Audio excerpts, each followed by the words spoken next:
Thank you very much, and welcome to the media, the people of South Africa, and all ground forces to the EFF press conference. My name is Sinao Tambo. I am the national spokesperson of the Economic Freedom Fighters. So we're going to begin with introductions of the top six, which is present with us here today. On my far left is the Treasurer General of the Economic Freedom Fighters, Ompile Mautwe, and immediately next to her, on her right, is the National Chairperson of the Economic Freedom Fighters, Nontando Nolchungu. And then on my far right is the Deputy Secretary General of the EFF, Komsa Leanne Matthys. And then on my immediate left is the Deputy President of the Economic Freedom Fighters, Komsa Godrich Kati. Immediately next to the DSG is the Secretary General, Komsa Marshal Jamini. And then on his immediate left is the Commander-in-Chief and President of the EFF, who will be taking us through this press briefing. Chief.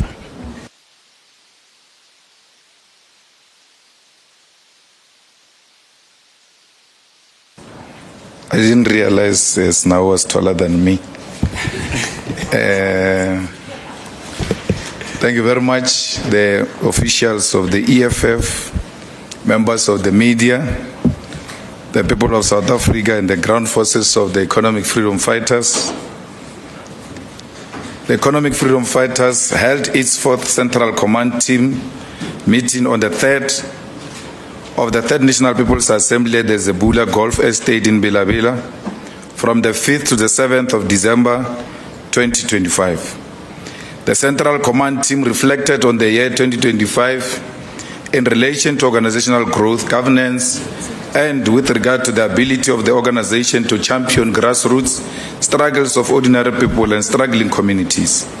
The theme of the EFF in 2025 was the year of the picket lines, and it was a resounding success, which reaffirmed the EFF as the weapon of the poor and an enemy of domestic and global capital. This year, we demonstrated that our struggle does not end at the picket lines. It advances directly into the chambers of parliament, where we translate the people's demand into legislative action. We decided to internalize, as a matter of fact, the guidance of Cabral, who taught us that, I open quote, every practice produces theory, close quote, and that, open quote, nobody has yet made a successful revolution without a revolutionary theory, close quote. Our actions, therefore, are a conscious and unapologetic application of this truth. The CCT was further appraised on the key resolutions taken by the 3rd National People's Assembly, which was to dissolve regional structures which were not fit for purpose and instead establish sub-regional structures across the country's municipalities. Further to this, a key organizational achievement for 2025 was the launch of the EFF Youth Command, succeeding the Student Command. This strategic reorganization, resolved upon by the 3rd National People's Assembly, consolidates our youth leadership and empower the next generation of fighters for the battles ahead, including the crucial 2026 local government elections. As of today, out of the 224 sub-regions in the country, the EFF has successfully set up 184 sub-regional structures, which represent an 82% completion rate towards having structures across the nation. We must applaud the successful early launches of sub-regional people's assemblies in provinces such as Limpopo and Mpumalanga, because they stand as a testament to the disciplined execution of this mandate. This is an incredible achievement, considering it was the first attempt at establishing these structures, and all sub-regional people's assemblies convened without a single incident of violence or bloodshed, and were all independently funded by sub-regional interim leadership corps and commissars who were deployed in the sub-regions.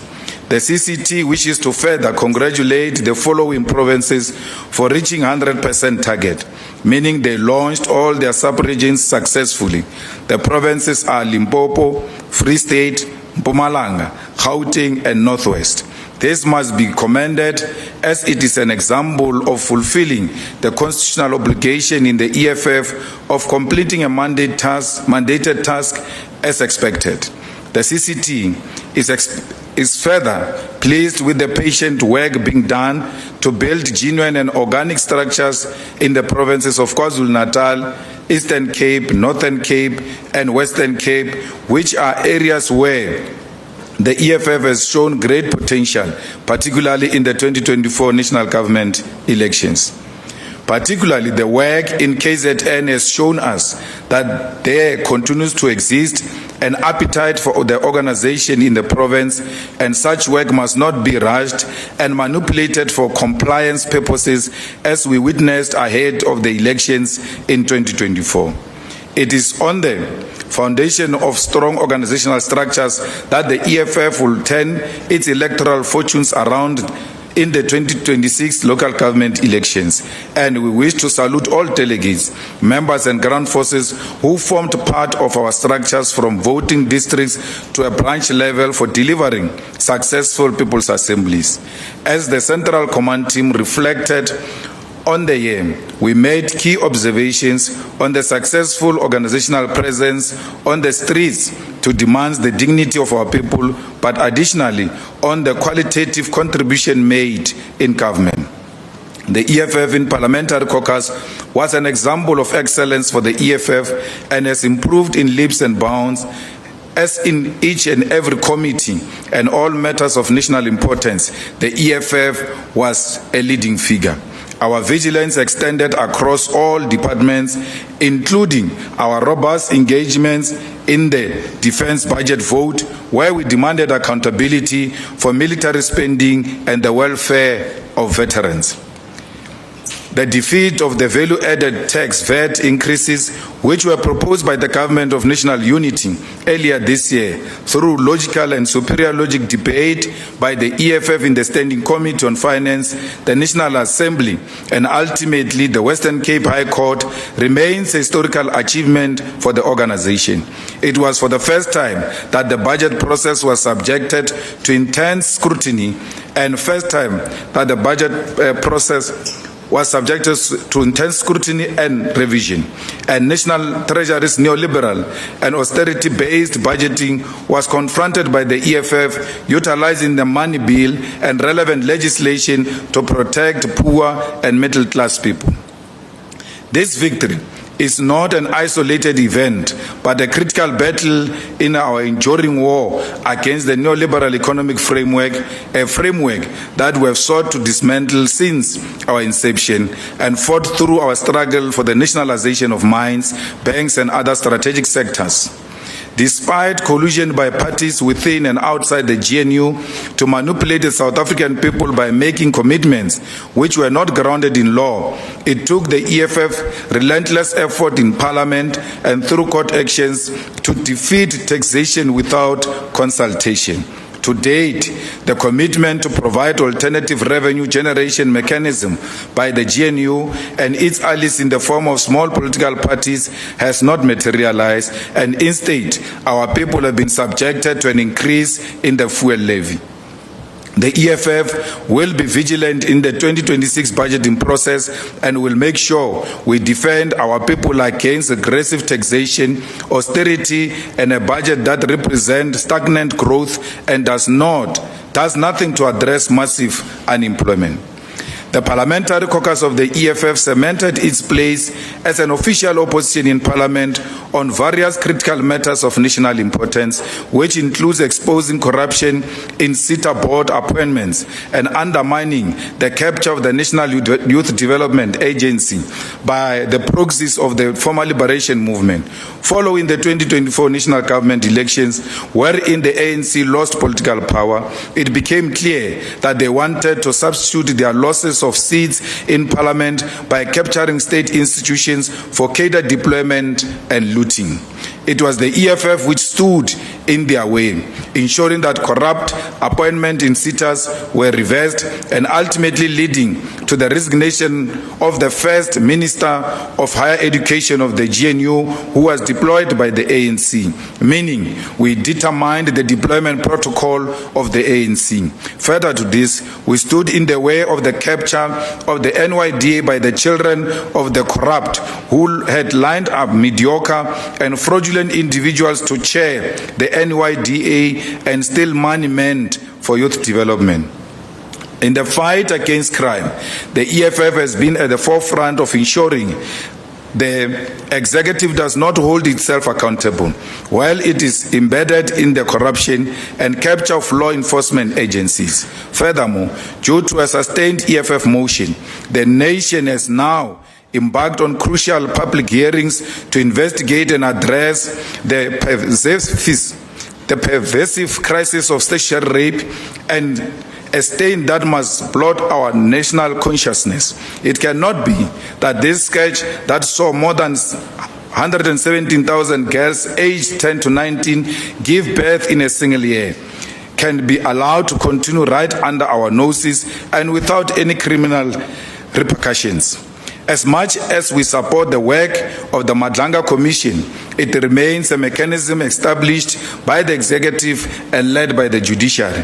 The legislature is a separate arm of the state which has its own constitutional obligation to hold the executive accountable, and it cannot do so by relying on other arms of the state to do work which is within its jurisdiction.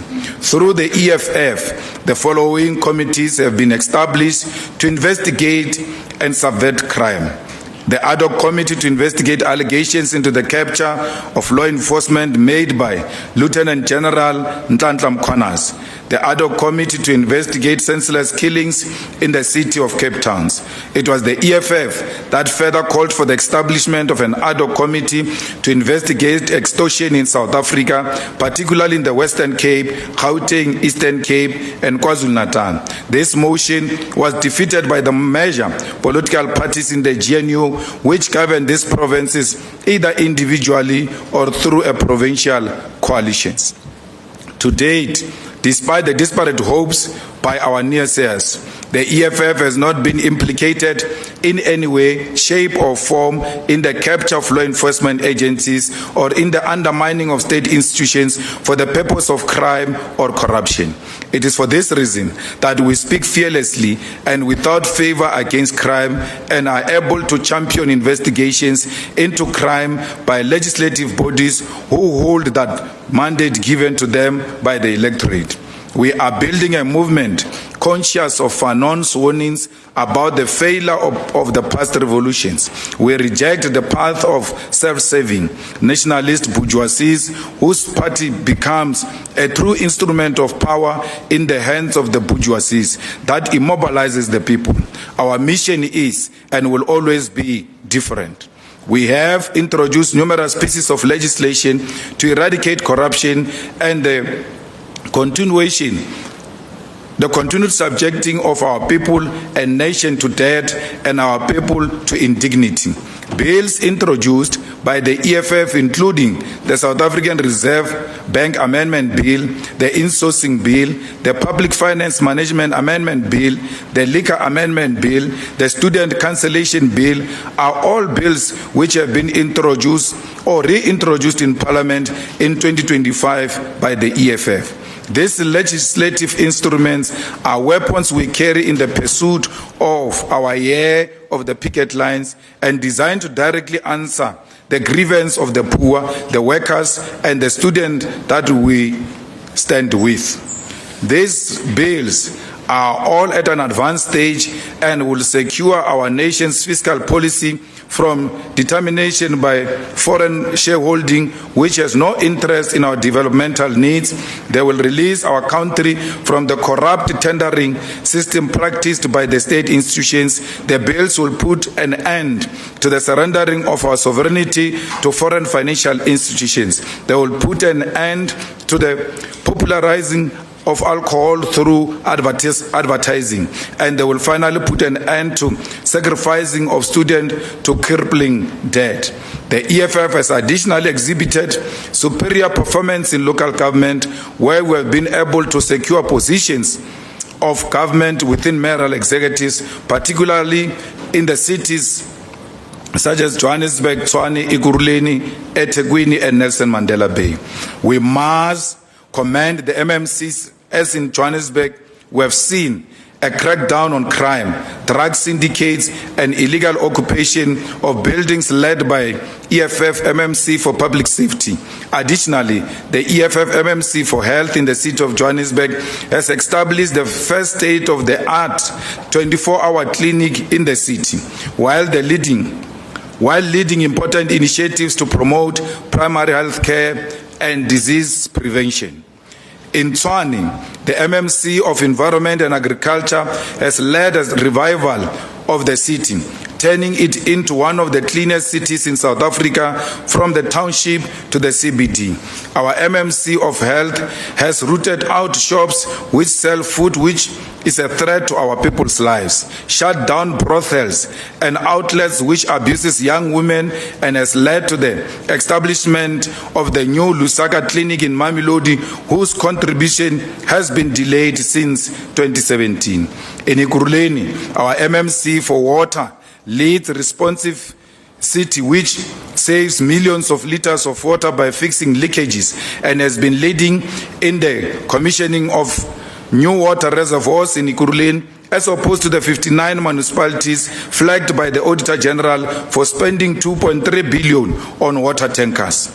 It was an EFF motion which led to a resolution by the City of Ekurhuleni Council to insource 700 cleaners and 290 Ekurhuleni Metro Police Department officers, a motion which was allocated its rightful budget this year of 2025.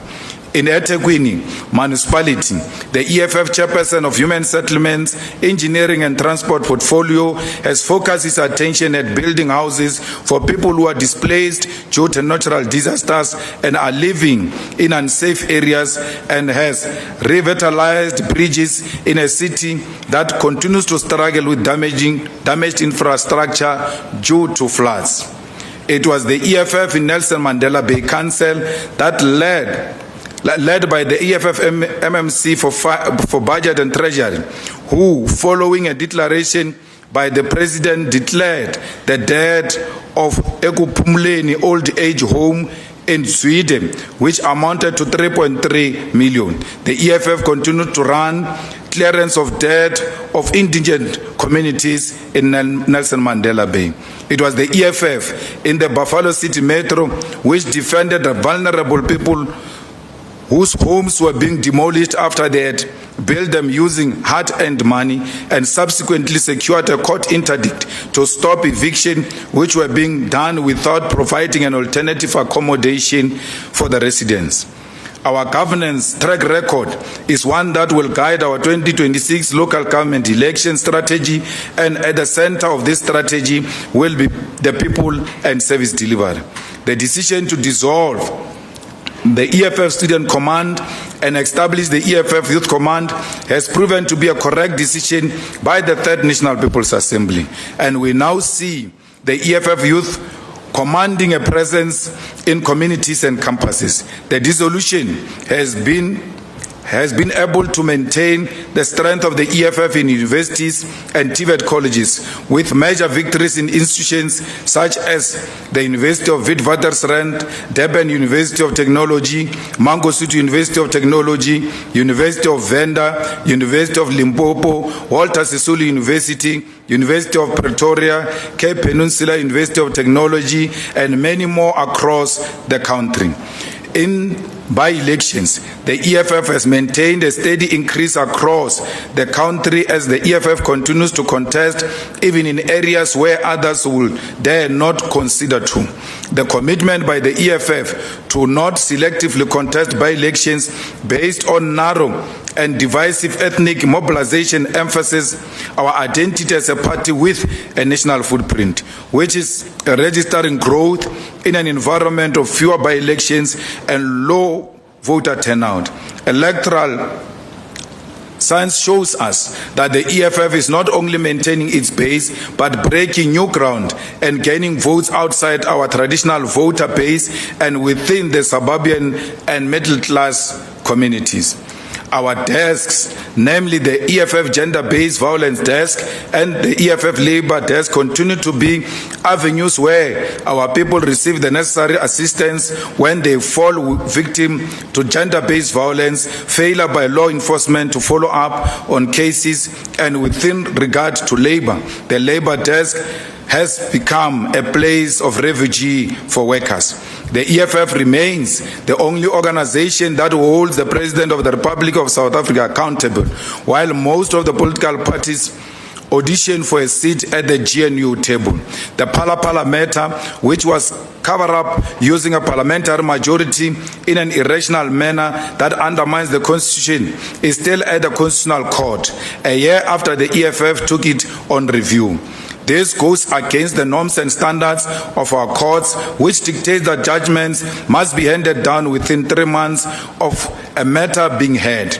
The EFF correctly led the Phala March to the Concord to demand the release of the judgment, and the continued delay justifies claims by those who say the judiciary is compromised and captured, and if the final arbiter allowed the President of the Republic to be above the law, then that will signal the end of our democracy. We congratulate the PCT of Gauteng for bringing out not less than 25,000 members to march against this matter, because without the masses on the ground, these victories will never be won. This was a first task of the sub-regional structures of the EFF in Gauteng to deliver the masses to the march against Phala, and this was successfully executed by the sub-regional structures of the EFF as a confirmation and a proof that this resolution is going to work for the organization. The sixth administration of Parliament has become an arena of excellence for the EFF. In 2026, we will intensify all efforts to ensure that the people of South Africa know that they did not waste their votes when they elected the EFF to represent them. We know our duties and our mandate in Parliament, and we will fulfill it to the best of our ability. Every action that we take is guided by our unwavering into our 7 cardinal pillars, the revolutionary and living compass that has directed our struggle since our founding. The current GNU has failed to grow the economy and create jobs in successive quarters, and this is underlined by stagnant economic activities, the collapse of industrial capacity, and the entrenchment of mass unemployment. The economic growth for 2025 set at 0.5% across the 3 quarters, while more than 11 million of our people remain jobless. This is not an accident of history, nor a statistical anomaly.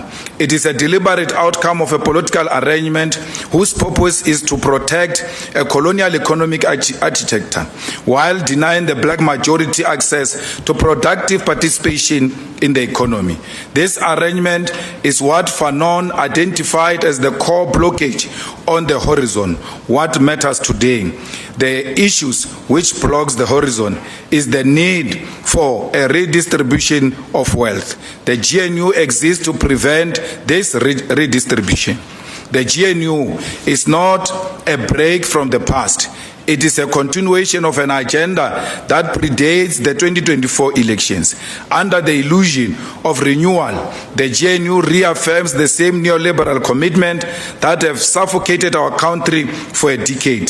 They've chosen austerity over industrialization, outsourcing over state capacity, privatization over developmental governance, and foreign dependency over domestic reliance.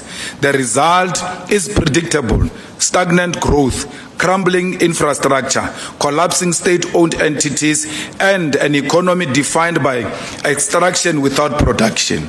The GNU governs as though the working class is disposable. It has reversed the hard-won gains of labor and reduced economic dignity to a privilege reserved of the elites. Workers now face a cruel binary: accept wages that guarantee poverty or remain unemployed indefinitely. In either case, capital triumphs while communities suffocate. This is not development, it's a structural exclusion. We are happy that the workers rejected the COSATU rally in Soweto, which was attended by the leadership of COSATU and the President of the Republic. The workers are beginning to reject COSATU, which became the biggest sellout of the workers since the formation of GNU. We say to the leadership of COSATU, you must be ashamed wherever you are, and you must listen to those silent voices of the workers who refuse to attend your anniversary because you have turned your back against them because you are looking for a seat in the GNU. The EFF recognizes that the GNU's failure is the logical conclusion of a system that is ripe for transformation. As Karl Marx and Friedrich Engels remind us, of all the classes that stand face to face with the bourgeoisie today, the proletariat alone is really the revolutionary class. It is this revolutionary class, the workers, the landless, the unemployed, that our party is organized to lead.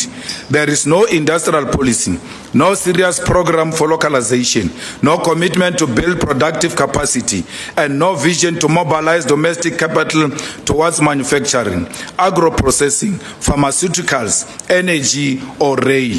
Instead, the GNU waits passively for foreign investors who will never industrialize this country, while the Public Investment Corporation, the largest allocator of capital on the continent, props up sectors owned by the white establishment. The state refuses to lead development because doing so threatens the interest of the few who designed these coalitions. Municipalities are collapsing because they are treated as a trading companies rather than developmental institutions. Transnet, Eskom, Dinel, and SAA are being hollowed out. Infrastructure spending is insufficient to stimulate demand. Budgeting remains a ritual of austerity driven by ideological obedience rather than developmental logic. The GNU has tabled budgets that produce inequality, deepen unemployment, and suppress social mobility. Every opportunity to stimulate growth, expand public capacity, and ignite jobs creation has been ignored. By all developmental metrics, the GNU has failed. It has failed the poor, it has failed workers, it has failed the youth, and it has failed the nation. What we confront is not governance crisis alone. It is an ideological crisis rooted in a refusal to abandon colonial economic logic that protects the powerful at the expense of the dispossessed. The GNU cannot grow the economy because it has no developmental imagination, no structural capability, and no commitment to transforming ownership patterns. South Africa deserves leadership capable of building, not outsourcing, industrializing, not privatizing, empowering, not excluding. Only a developmental agenda anchored by the state can reverse the decline and restore dignity of our people. The EFF has taken note of the rise of the U.S. imperialism and fascism under the Donald Trump administration, which is engaged in a war crimes against people democratically and domestically and internationally.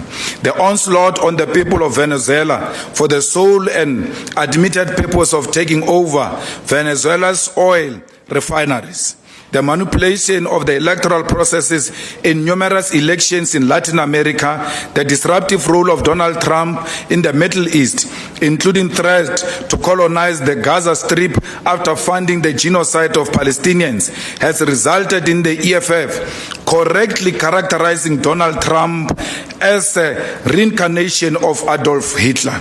We recently condemned in the strongest terms the disgraceful and politically motivated decision by FIFA to award Donald Trump a so-called FIFA Peace Prize, an act which represents a direct violation of FIFA's own regulations and an endorsement of modern-day fascism.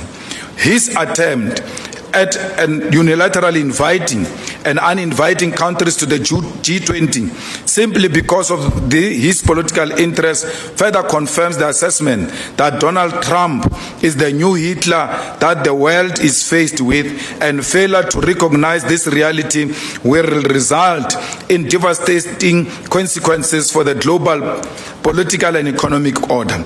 The EFF reiterates its continued call for global solidarity against Donald Trump and his reckless policies, including trade, tariff, and foreign policy, which is underpinned by a desire for war and sustaining of an economic built on military strength and imperialism rather than economic cooperation. Our stance is rooted in our foundational Pan-Africanist ideology, which demands African unity and resistance to all forms of neocolonialism and imperialism. The continent, the diaspora, and the world should cease from presenting themselves as subjects at the Oval Office in order to pledge loyalty to fascists. The first sign of resistance to the fascism of Donald Trump will arise at the coming G20 meeting. And contrary to the over-diplomatic stance of the South African government, the EFF calls for a boycott of the G20 in Miami, Florida, if South Africa is not allowed as a founding member as a result of the declaration by Donald Trump. The world has defeated fascism through solidarity, and there is no diplomacy with fascism. We must unite now or perish.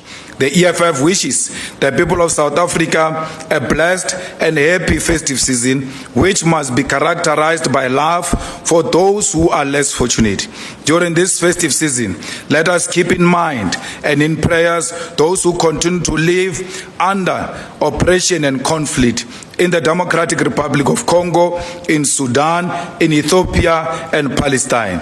Let us strengthen resistance as communities to gangsterism in the Cape Flats and to violence which has overcome our communities, leading to rampant murder, rape, and gender-based violence. The EFF calls on the people of South Africa to celebrate this festive season responsibly and avoiding drinking and driving and conflicts inspired by alcohol abuse. To fighters and ground forces, let us protect our communities and recover for the war to come in 2026. And that war will begin as soon as the year begins with Umtana Eskoleni campaign and the Sofunda Ngenkani campaign. Education is the future of our nation, our continent, and the EFF must be at the forefront of ensuring that no child is denied access to education because they cannot afford.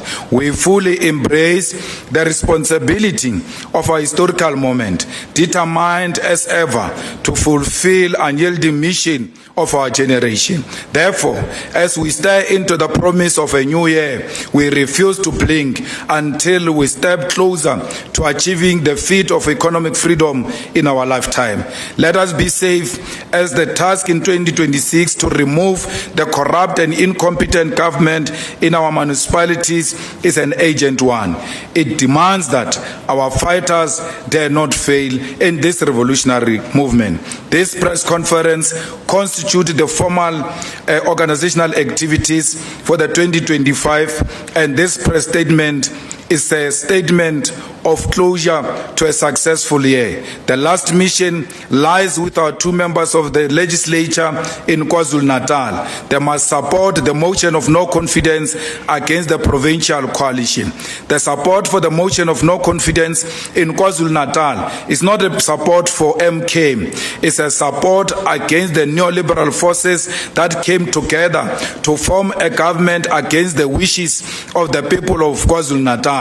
Whether we like it or not, the MK MP got majority vote in KZN, and whether there's capacity in MKP or not is none of our business. The people of KwaZulu-Natal love them the way they are. DA must never threaten us with protest as if we have no capacity to organize the counter-protest against them. When they passed a motion of no confidence in Gauteng against the Panyaza Lessufi government, we never organized protest. We allowed them to exercise their democratic right.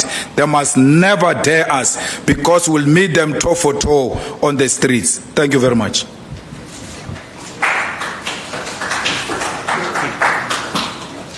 Thank you very much, Commander-in-Chief and President. We're now going to take the first round of questions from members of the media who are in the House. So I'll be taking the first round of 5 hands.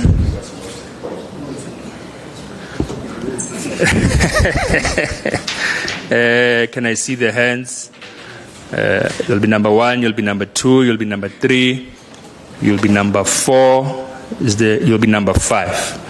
Let's move swiftly. Number 1. Good morning. Good afternoon. It's Al Faramushwana here, a journalist at Eyewitness News. Mr. Malema, we saw at the White House that former President Donald Trump pulled out EFF footage as a reason to consider sanctions against South Africa. You are now describing him as a new Hitler. Are you not concerned that such statements could possibly provoke further hostility towards South Africa? And secondly, what do you think is the appropriate sanction that could be imposed to Duduzile Zuma Sambuja, who is accused of luring men to the Russian front lines? Thank you. Number 2. No, thank you very much, President. My name is Lunga. I'm from the Mail and Guardian. President, I think you just took out the question that I had on the issue of KZN. Will you be mobilizing the ANC, because you might be needing support from the ANC to actually remove Tamin Tuli as Premier? And the second question would be, what is your stance on the visit? I know the king of Abatem, Butalimpov, is one of the kings that you visited quite several times. What is your stance on his visit to Israel? And thirdly, we know about the court judgment against you that in the firearm case. If the court sanctions that you go to prison, is it something that you're going to challenge, or as a revolutionarist, would you be willing to go there to serve time? And on a lighter note, President, it's a closing of the year. Don't come for me. Please. But it was very strange not to see you at the ad hoc committee when Sbia was there. Was there a reason of some sort that you didn't attend when Sbia was there? Thank you very much. Number 3.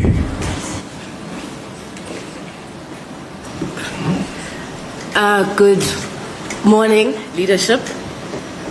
We want to ask about G20.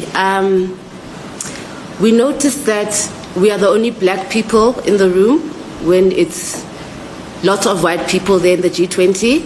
So I wanted you to unpack for us why we should support the G20, what it stands for, and if America is the biggest economy and it's rejecting you specifically, then does it not mean that it's not for us?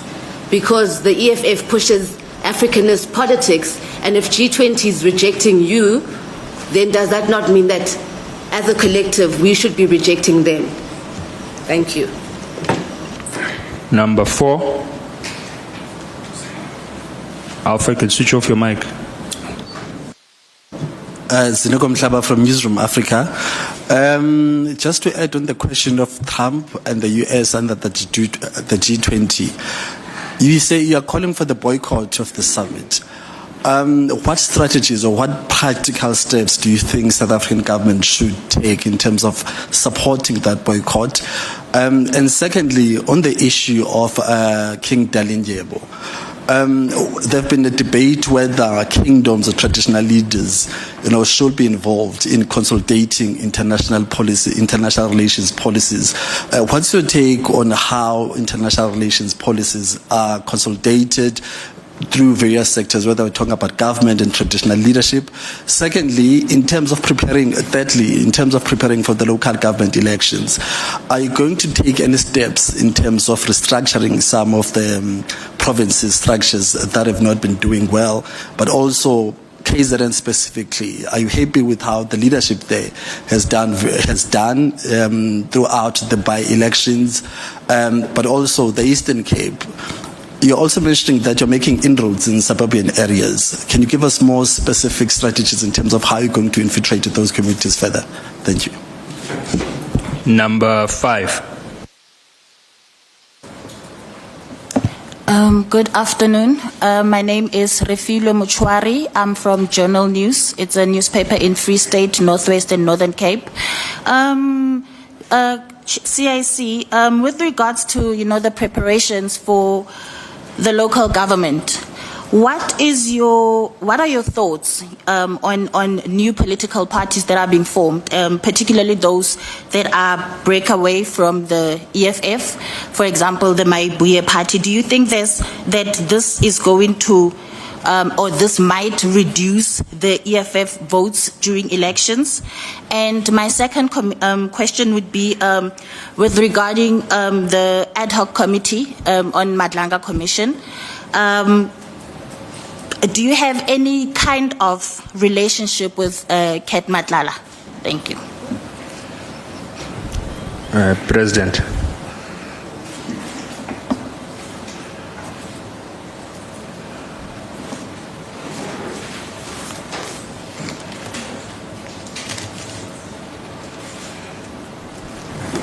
Thank you very much. I hope I'll be audible from here. Look, the footage that is being played at the Oval Offices is being used to peddle lies about South Africa.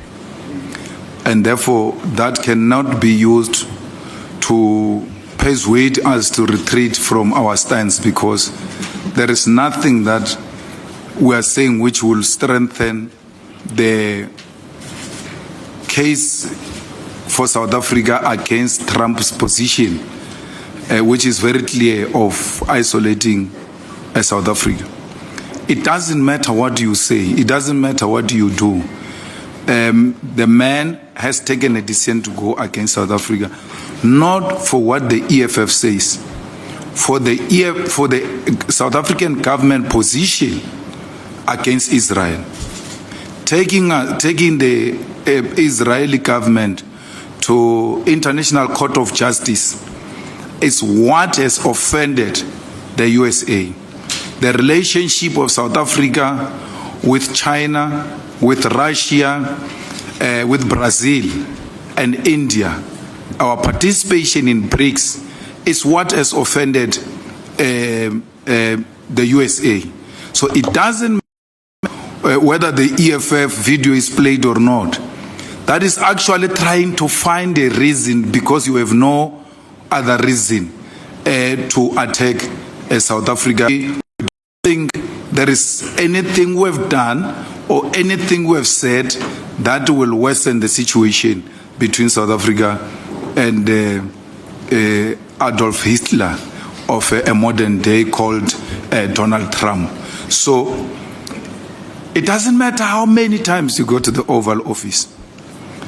Our president went there with his clowns to go and try and explain themselves, and it didn't work.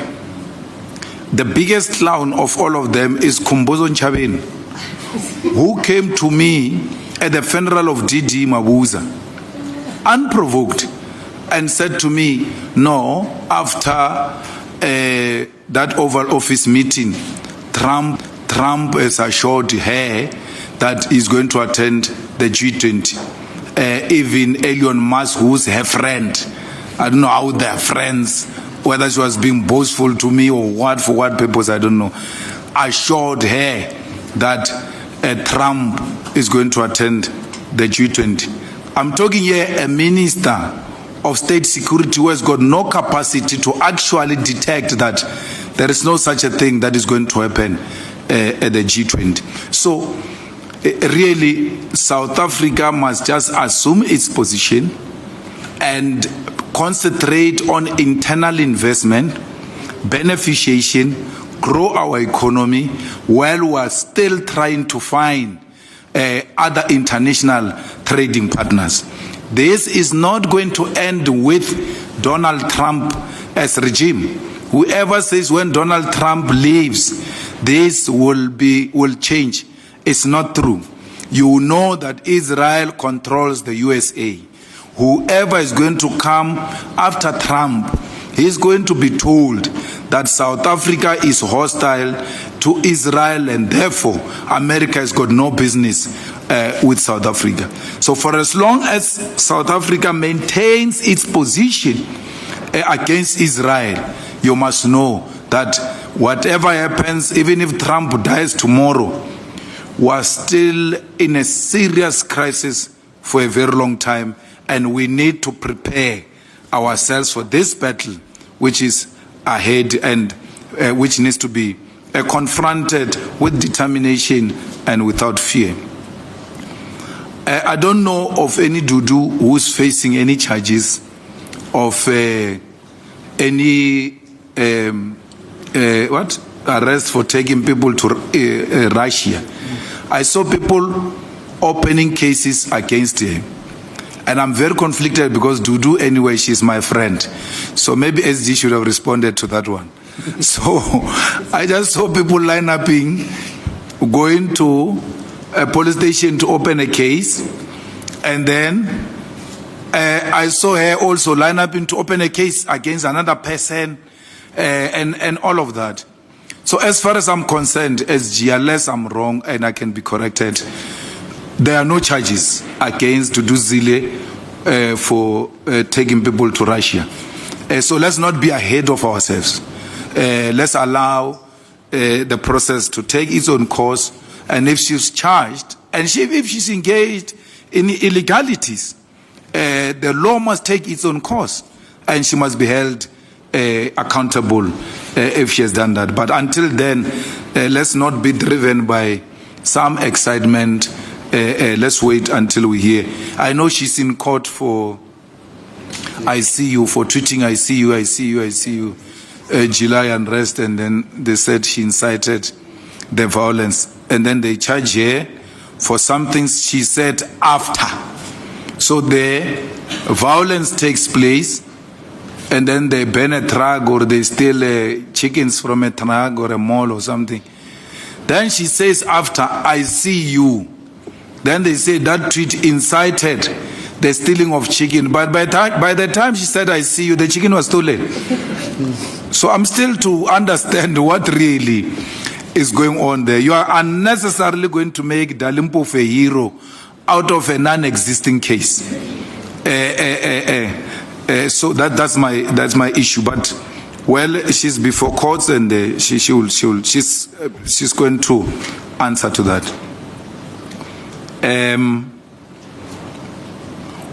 We support, I said, the motion of no confidence. You know, you need to differentiate between supporting a party and supporting a motion. So there is a motion on the table, irrespective of who put that motion. If the motion makes sense to the EFF, we'll support it. We supported a motion in Parliament of motion of no confidence against Zuma put by DA, which we have serious ideological differences with. But the motion at the time made sense, and we supported it. The motion in Gauteng didn't make sense. Panyaza has made blunders. Panyaza is not our favorite cup. If there was a way, we should have our own preferred premier as the EFF. But you're not going to use your issues with the ANC in Gauteng to destabilize government for political expediency. We're not going to allow that. And therefore, we refuse to align ourselves with that motion. We are an organization inspired by superior logic. It doesn't matter who you are. If you make sense, we'll agree with you. We're not petty like that. We're not kids. We're not girlish. We're not girls in high school. It doesn't matter how you agree or disagree with them. As long as you don't agree with them on something, you disagree on everything. That's not us. We're not boyish, who hold boys' differences and take them into a political arena where a logic must reign supreme. So in this case, the Secretary General has been assigned to go to KZN to make sure that motion succeed. And we call on MKP to call Jacob Zuma to come to those negotiations, because the problem with MKP is that you talk to them, you agree. It takes weeks to come back and execute because they are still looking for Jacob Zuma, who's nowhere to be found. So if they are serious about that motion, Zuma must be part of the negotiations. Right from tonight, is it tomorrow, tonight, over the weekend, we are going to speak even to the ANC people. And we will speak to the ANC if he's prepared to talk to us formally. But if he's not talking to us formally, nothing stops us from going to speak to ANC individual members of legislature to speak to their conscience and do what is in the best interest of the people of KZN. The ANC's argument is they've deployed fools everywhere. I mean, look at Dr. What is his name? Surname? Tlakaza of Ikuruleni. The guy is inherently stupid. He's a fool. He doesn't even deserve to be a chairperson of a burial society, because December we are likely not to get our groceries or monies if that one becomes a chairperson of a burial society. A fool driven by its ego, testosterone, and all manner of things that are not political.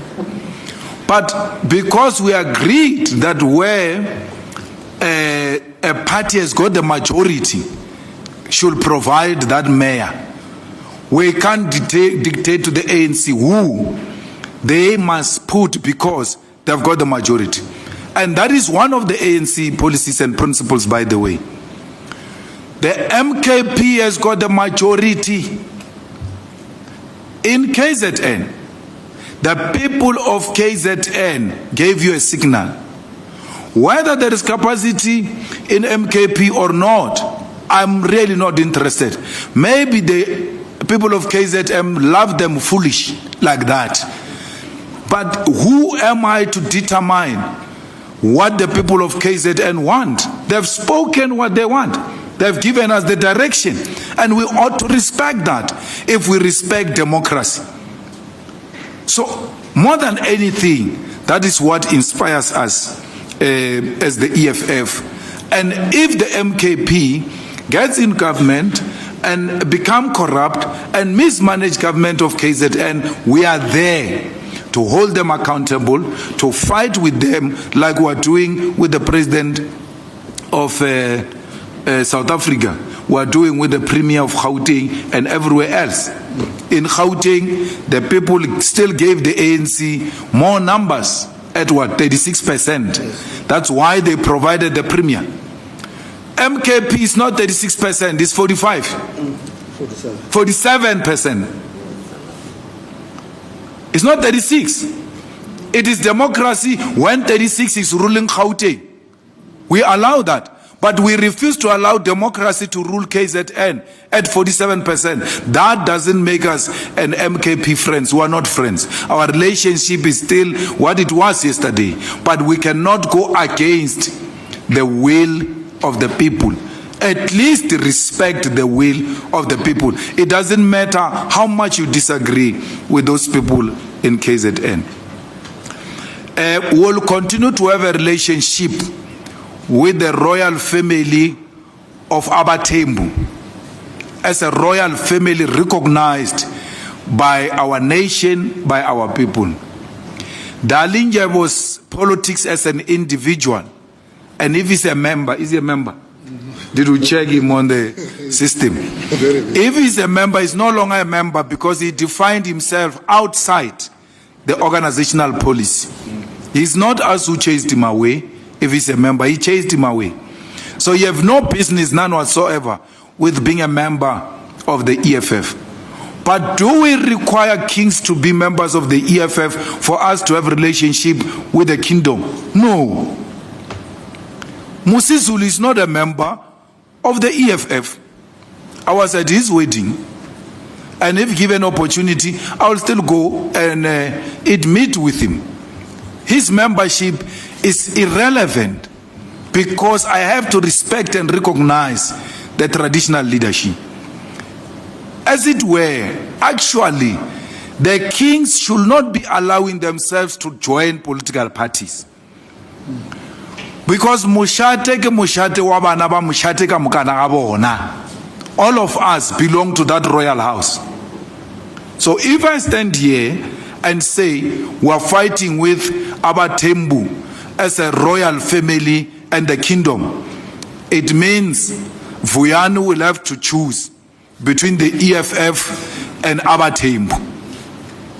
And we cannot do that because of an individual political action of a king who decided to be completely out of order.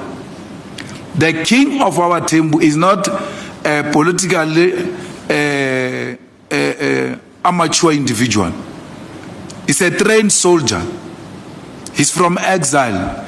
He's politically trained. He understands very well the problem between Israel and Palestine. For whatever reason, he decided to do what he did. We completely disagree with that.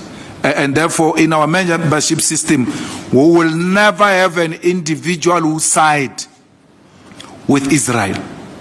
Never, ever.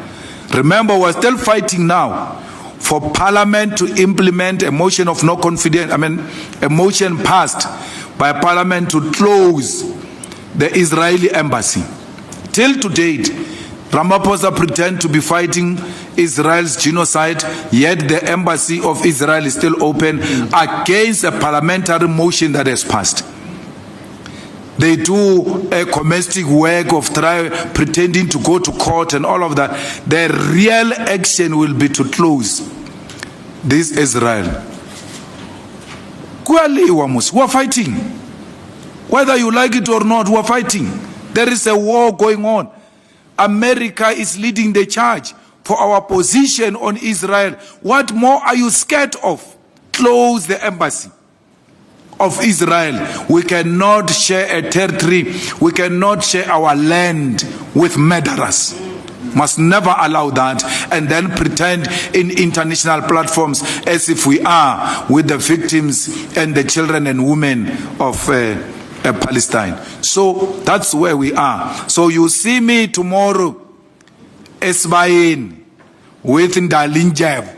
Don't say, what is that thing they call us? Flip-flopping.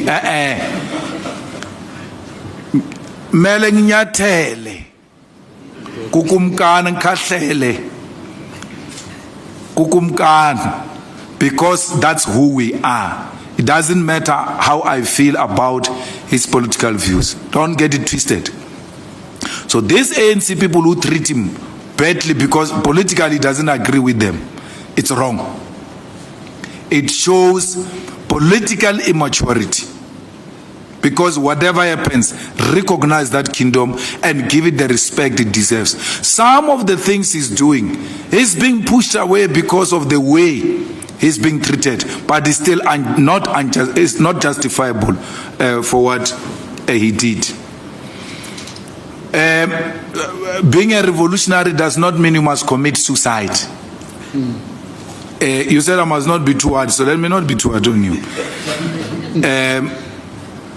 That's why revolutionaries take guns and shoot at the enemy and fight the enemy.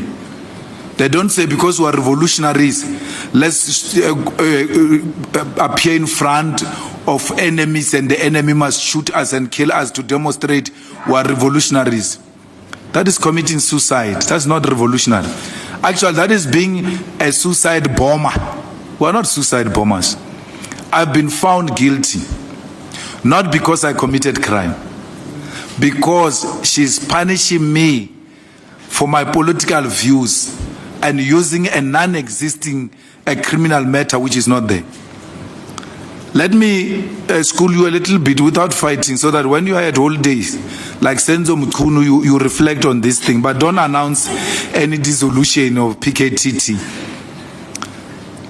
We apply for 174, me and Adrian, 174, to be discharged after the state closed its case. We say the state has not built a case against us, therefore discharge us. She refuses to discharge us and says, when you refuse to give 174, you mean there is a case you must answer. Fair enough. We say, okay, that's fine. I will take the stand and answer my case, which I did. Adrian refuses to answer the question. He says, no, I'm not going to take a stand. In fact, the ballistic expert will answer the case on my behalf. In fact, the gun law expert will answer the case on my behalf. In the judgment, you say that ballistic expert of Adrian did not answer the question. He was the most useless person, which means Adrian did not answer the question even through the ballistic person. Then you say, shame, the gun law expert is such a good gentleman, and yes, he contributed in the formulation of the gun law, and I can take it that far. Other than that, it's not being useful to me. Which means you are dismissing that person who was answering on behalf of the Adrian. The question you said Adrian must answer is still not answered. Because you said Adrian has got a prima facie case to answer, which has been built by the state. He still doesn't answer that question. You say, no, discharge, go home. Why didn't you give him 174 at the beginning? Because you said he didn't answer, there's a question to be answered. He still doesn't answer that question. You say discharge. So that's a level of madness you are dealing with. An extreme incompetence. We are preparing now for a pre-sentencing trial. She still has not provided a written judgment. The social worker who prepares for my pre-sentencing trial, she's looking at the judgment through YouTube. That's the justice I'm faced with. I have to go and then appear on the 23rd and argue why I must not be sentenced. I've got nothing written. When she discharges Adrian, she just says, accused number 2, not guilty, you can go home. But she doesn't say you are not guilty on this charge because the state failed to prove this case in that they could not provide 1, 2, 3, 4 on this one. On this one, the state did not do 1, 2, 3, 4. She knows if she does that, she's now punching holes on the state case. And that applies on Malema. And I can't punch state holes, case holes for Malema because I need Malema for racism because I've got emotional attitude against Malema and I need to punish him for so many things I don't agree with him. And therefore, I'm not going to venture into the reasons why I gave accused number 2 not guilty verdict. Was seated here, we still not give reasons why accused number 2 was given a not guilty verdict. Because those reasons apply on me. You said accused number 2 gave me a gun. When you discharge accused number 2, it means you are now releasing the gun, which you say I've used to commit crime. A gun used to commit crime, once you are found guilty of using that gun, it gets seized by the state. It's no longer returned to you. A gun used to commit crime can never be returned back to the owner. So as I'm standing there, and when you are sentencing me, where is that gun you are saying I used to commit crime? Where is it? As I'm standing in this box, you are sentencing me. Where is the gun? The only gun that remains in that court is the gun I provided to the magistrate, which is a toy gun. Adrian, funny enough, Adrian was called a day before by the prosecutor before judgment was passed. Adrian was called a day before by the prosecutor to come the following day where judgment was going to be passed to come and fetch the gun. How did the prosecutor know that Adrian was not going to be found guilty and therefore he's got a duty to release the gun? The gun is released as we speak. Remember, you found me guilty with this gun. As I'm standing here, the gun should be standing next to me. Or you have used this to commit crime and therefore put the lives of people under danger. Therefore, I'm sending you to jail for 15 years. Where's the gun? So that's what you are dealing with. That's why I'm going to appeal it. You're not going to blackmail me and say I'm a revolutionary, I must not appeal it, because you're also part of the team that wants to see me in jail. What is even worse is for this one next to me on the left. If he thought he was going to be acting because I'm going to jail, I'm going to appeal. I'm going to appeal until the Constitutional Court. So you must know, I'm still around. For those who were excited, I'm still around. But we'll meet on the streets on the 23rd of January 2026. Anyone who loves the law of this country, who agrees that presiding officers must never use the courts to settle political scores, have got a reason to come out in their numbers on the 23rd and say, not in the name of our law, not in the name of our constitution, are you going to use your political differences with Malema to abuse what is entrusted with you as a presiding officer. You know, for any of you who know me, I will never run away from my responsibility. I'm a member of the ad hoc committee, member of parliament, member of leader of the EFF, its member, and a family man. You see how many responsibilities I've explained to you, including the role I play internationally. When you're not even international, you're office bound. I don't know if you have an office or you are sharing that desk in the open thing. I'm not sure if you've got a family or where, if in any of these responsibilities I explained to you. So all of these responsibilities are not going to drown because I'm sitting at the ad hoc committee. I've got a duty to all of this, including a duty to wear a hoodie and go to a school and watch my kids playing a play. I wanted to have a father do that to me. I never had it. And I'm going to do that to my children. That which I longed when I was a father, I will do it for my kids. And no animal is going to stand between me and my children. No one. Because when it comes to my children, I've got a duty to perform that. When it comes to the EFF, I've got a duty to perform that responsibility. When it comes to ad hoc committee, I've got a duty. Now, unlike ad hoc committee, in my family, in the EFF or everywhere else, I don't have an alternate. No. Unless there is an alternate in my family I don't know of. That I will not be held accountable for it. But as far as I'm concerned, I have no alternate. Now, I've got an alternate. If I'm not there, the EFF is there. And our alternate was there. The EFF was there. Leave this obsession with Malema and being pretentious that you like me when you don't like me. Firstly, when I accepted to be a member, he's not giving other people a chance. Why is being a member? When I'm being a member, yeah, he must come every day. Why is he not here? Hey. I've got a colored lady with capacity, the DSG of the EFF. If you look at what she has done in that ad hoc committee, yeah, shame. She drew us some 10, 15 new votes of colors.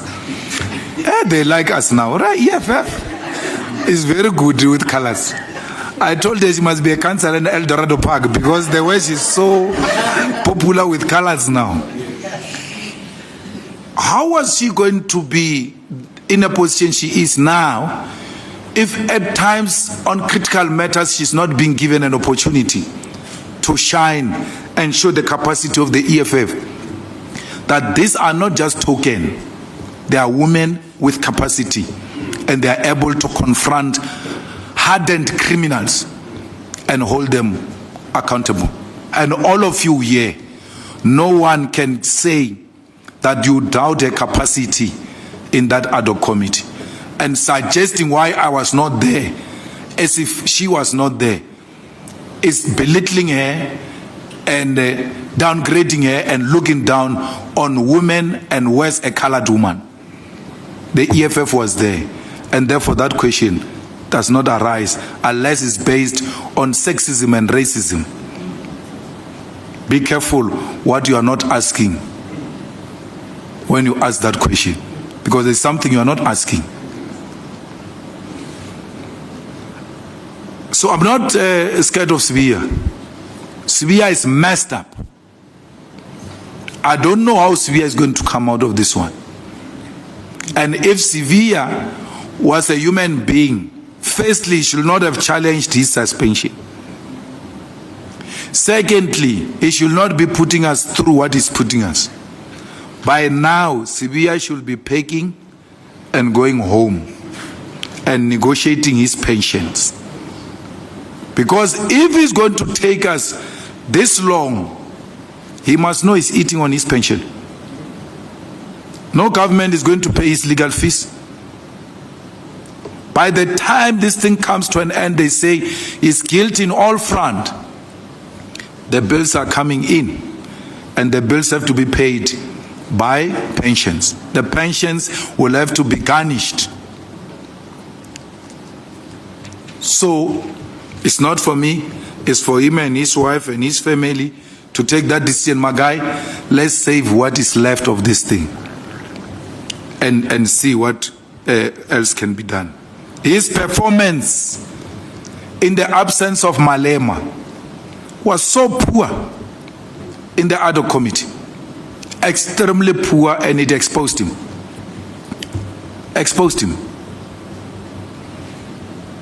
So why do you need Malema? Even in the absence of Malema, Sibiya still performs so bad. The ad hoc committee still exposes him. Shame, you know, if Malema was there, it was going to be worse than that. That's what you missed, I understand. But the man still hasn't performed well in the absence of Malema. So if you thought I was staying away because I was rescuing him, or if I stayed away because I wanted to rescue him, it didn't help. It didn't serve any purpose. The guy performed very badly. You know, Nzigi, we are part of the globe. Globalization, it was not of our own design, but the world evolved to become a globe. And these multinational forums where we're able to express our views, whether we're being heard or not, make a space for us to go and articulate our views. We ought to utilize those forums. Let's take, for instance, the UN.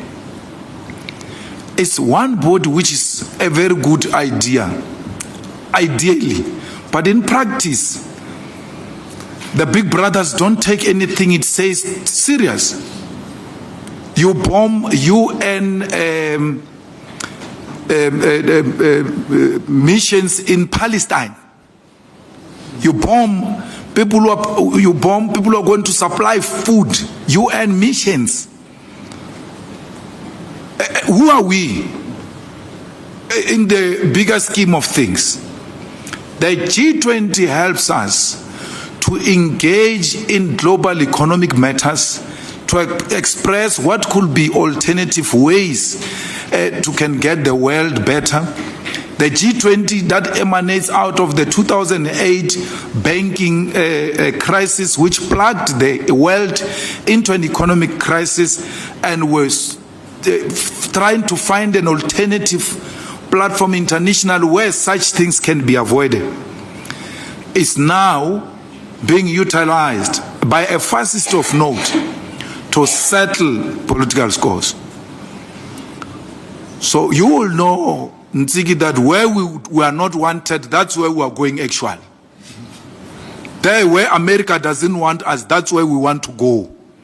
Because it doesn't matter, we want to express our views.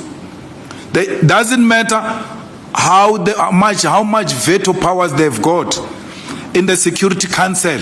We want to sit as a permanent member of the Security Council and challenge this thing of veto powers. We know we're not wanted there, but we want to sit there. We're not going to retreat about that. We're not going to retreat that because we're not the G20 necessarily. There's no one who doesn't want us in the G20 except this fool. It's this guy who's got a problem with us, and by extension America. And America is not a G20. We are a founding member of the G20, and no one is going to push us away. We are going to mobilize international communities to condemn Trump's action.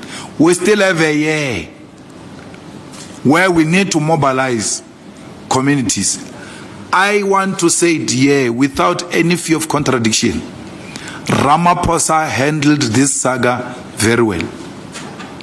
If it was me, it would have been worse. He did. That's what you see, that's the thing with diplomacy and radicalism and all of that. You ought to strike a balance. The guy handled that thing very well, very successfully, in a situation where he was confronted by serious hostility. It's not easy to fight America. It has never been easy. But like Fidel Castro, we're not going to retreat. Castro, under serious difficulties, under embargo by America now for more than 60 years. Cuba, without toilet papers. You know, in Cuba, when you go to a toilet, those things of toilet papers, you call them what? Ply. They count them for you. That thing, 1, 2, 3, 4, cut it and give you. They don't give you that thing of the whole roll to the bathroom. That's how much bad it is. And we agreed with the TG that we need to join the mission of the Communist Party to send food worth 1 million to Cuba. We are suffering, we are poor, deep slaughtered, but we are in a much better position compared to those comrades in Cuba. Why are they suffering like that? Because they decided to take an ideological position against imperialist forces led by America. We must take inspiration from those people. And where we can help the Cubans, let's do that. I said to the TG, if we ask, because ours is very clear, that thing of declaring money to the IEC and nonsense is a mission of the Oppenheimers to see who's funding the EFF. I said to TG, we need to find the individuals who can each give us 99,000 rand, not more than the threshold, so that we don't get to disclose them. Put that money together, buy food, and send to Cuba. That's who we are. Insult us anyhow you want. We build houses for disabled people when we've got houses, because their pain is our pain. So when we do that, you must know we're doing that against America. It will never like that. But are we going to retreat because America doesn't want us to do that? Never. Even if America decides that I should no longer enter America, it's okay, I will enter Zimbabwe. I'll enter Botswana, I'll enter Nigeria, I'll enter Africa, my home. Why should I be concerned about people who are going to feed me beggars and make me fat when I can go to Nigeria and eat jollof? Nice, nom. Nice food. So why must I fight for beggars instead of jollof? When we're in Nigeria, you must, DSG was there. We're given a nice jollof rice and what is that, goat soup? Pepper soup by the governor of that state, Enugu state. Ah, la la. Hey, my guy, we were sweating but we're not stopping. Sweating but not stopping. That's how nice Africa is. So you want to threaten me that you won't give me a visa to America or give me a visa to London? I don't care. I'll go to Africa and enjoy the company of my own people. One day this will come to an end. Even if it's not achieved under me, I must lay a foundation for those who come after me, that we must not hero worship America, so to an extent that when we are threatened that we can't get visas, we retreat on our ideological position. Fidel went to the grave. I went to bury him. He didn't have a visa to America. So who am I? Comrades, local government elections were fighting. It's not about local government elections, it's for the survival of the EFF. Because if it took a knock in 2024 and it does the same in 2026, it must know that is the way out of the South African politics. So don't ask me about strategies. No. You can't ask me that. Just know we're fighting. And at the center of our fight, and central where resources will be put highly, is in the Eastern Cape. We have been sleeping in that province, and we're not going to have a provincial leadership that is going to sleep in that province. Someone asked me, are the provinces, that Eastern Cape leadership, if it's not going to change its attitude, it will watch this EFF from Reverend Zondo's church in Mid-Val. Is it Val or Mid-Val or somewhere there? Because that's where people are frequenting. The only person who's able to bring numbers for them is the congregation of Reverend Zondo.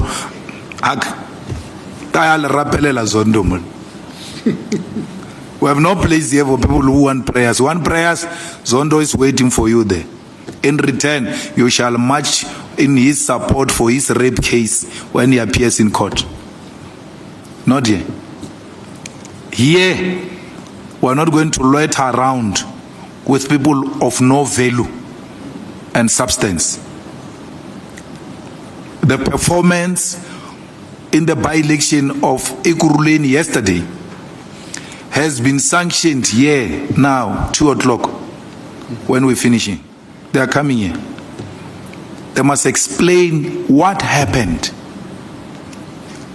We are in that era where if you lose a single vote of the EFF, you have to come here and explain why.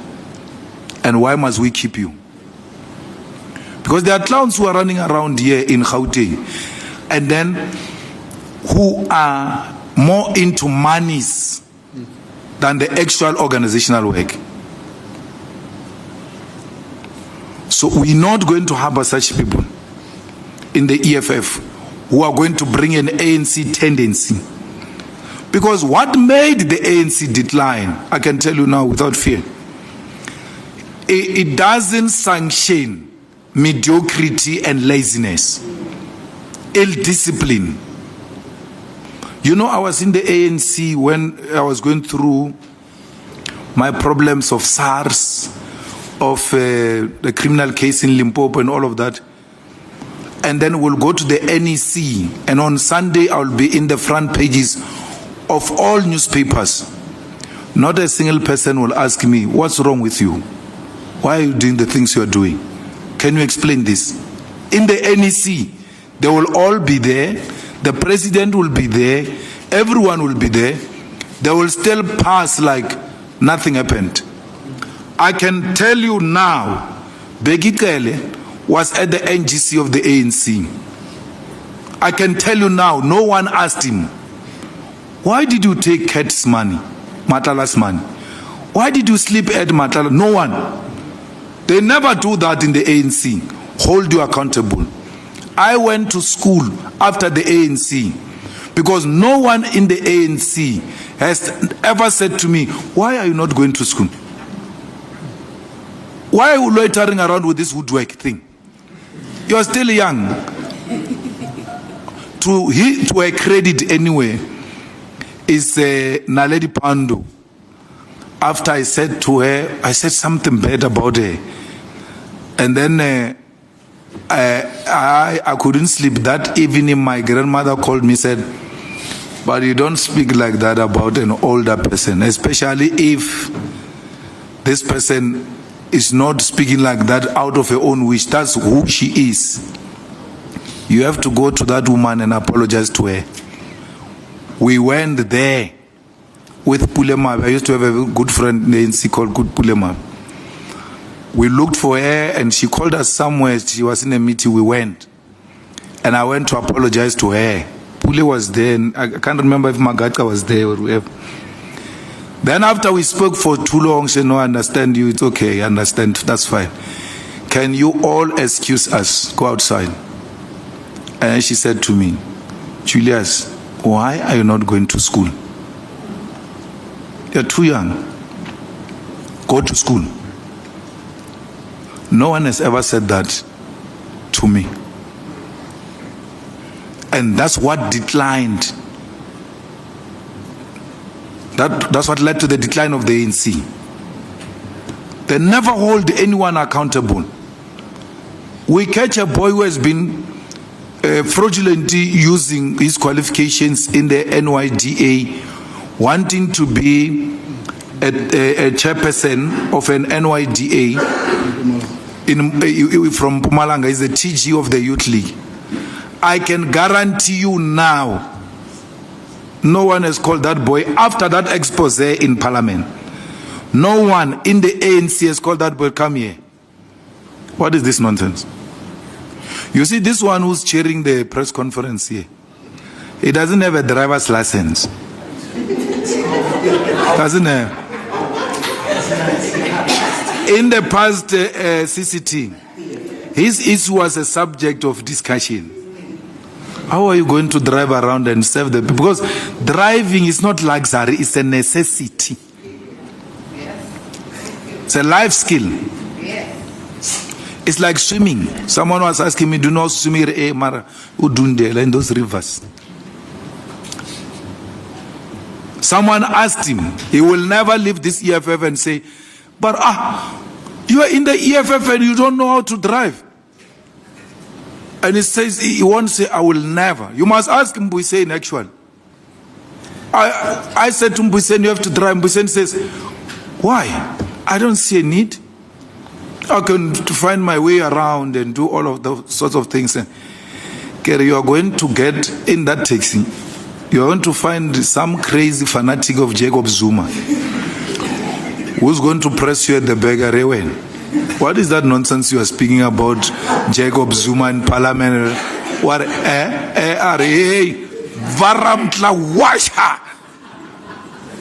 There is not only that necessity and life skill, it's also security.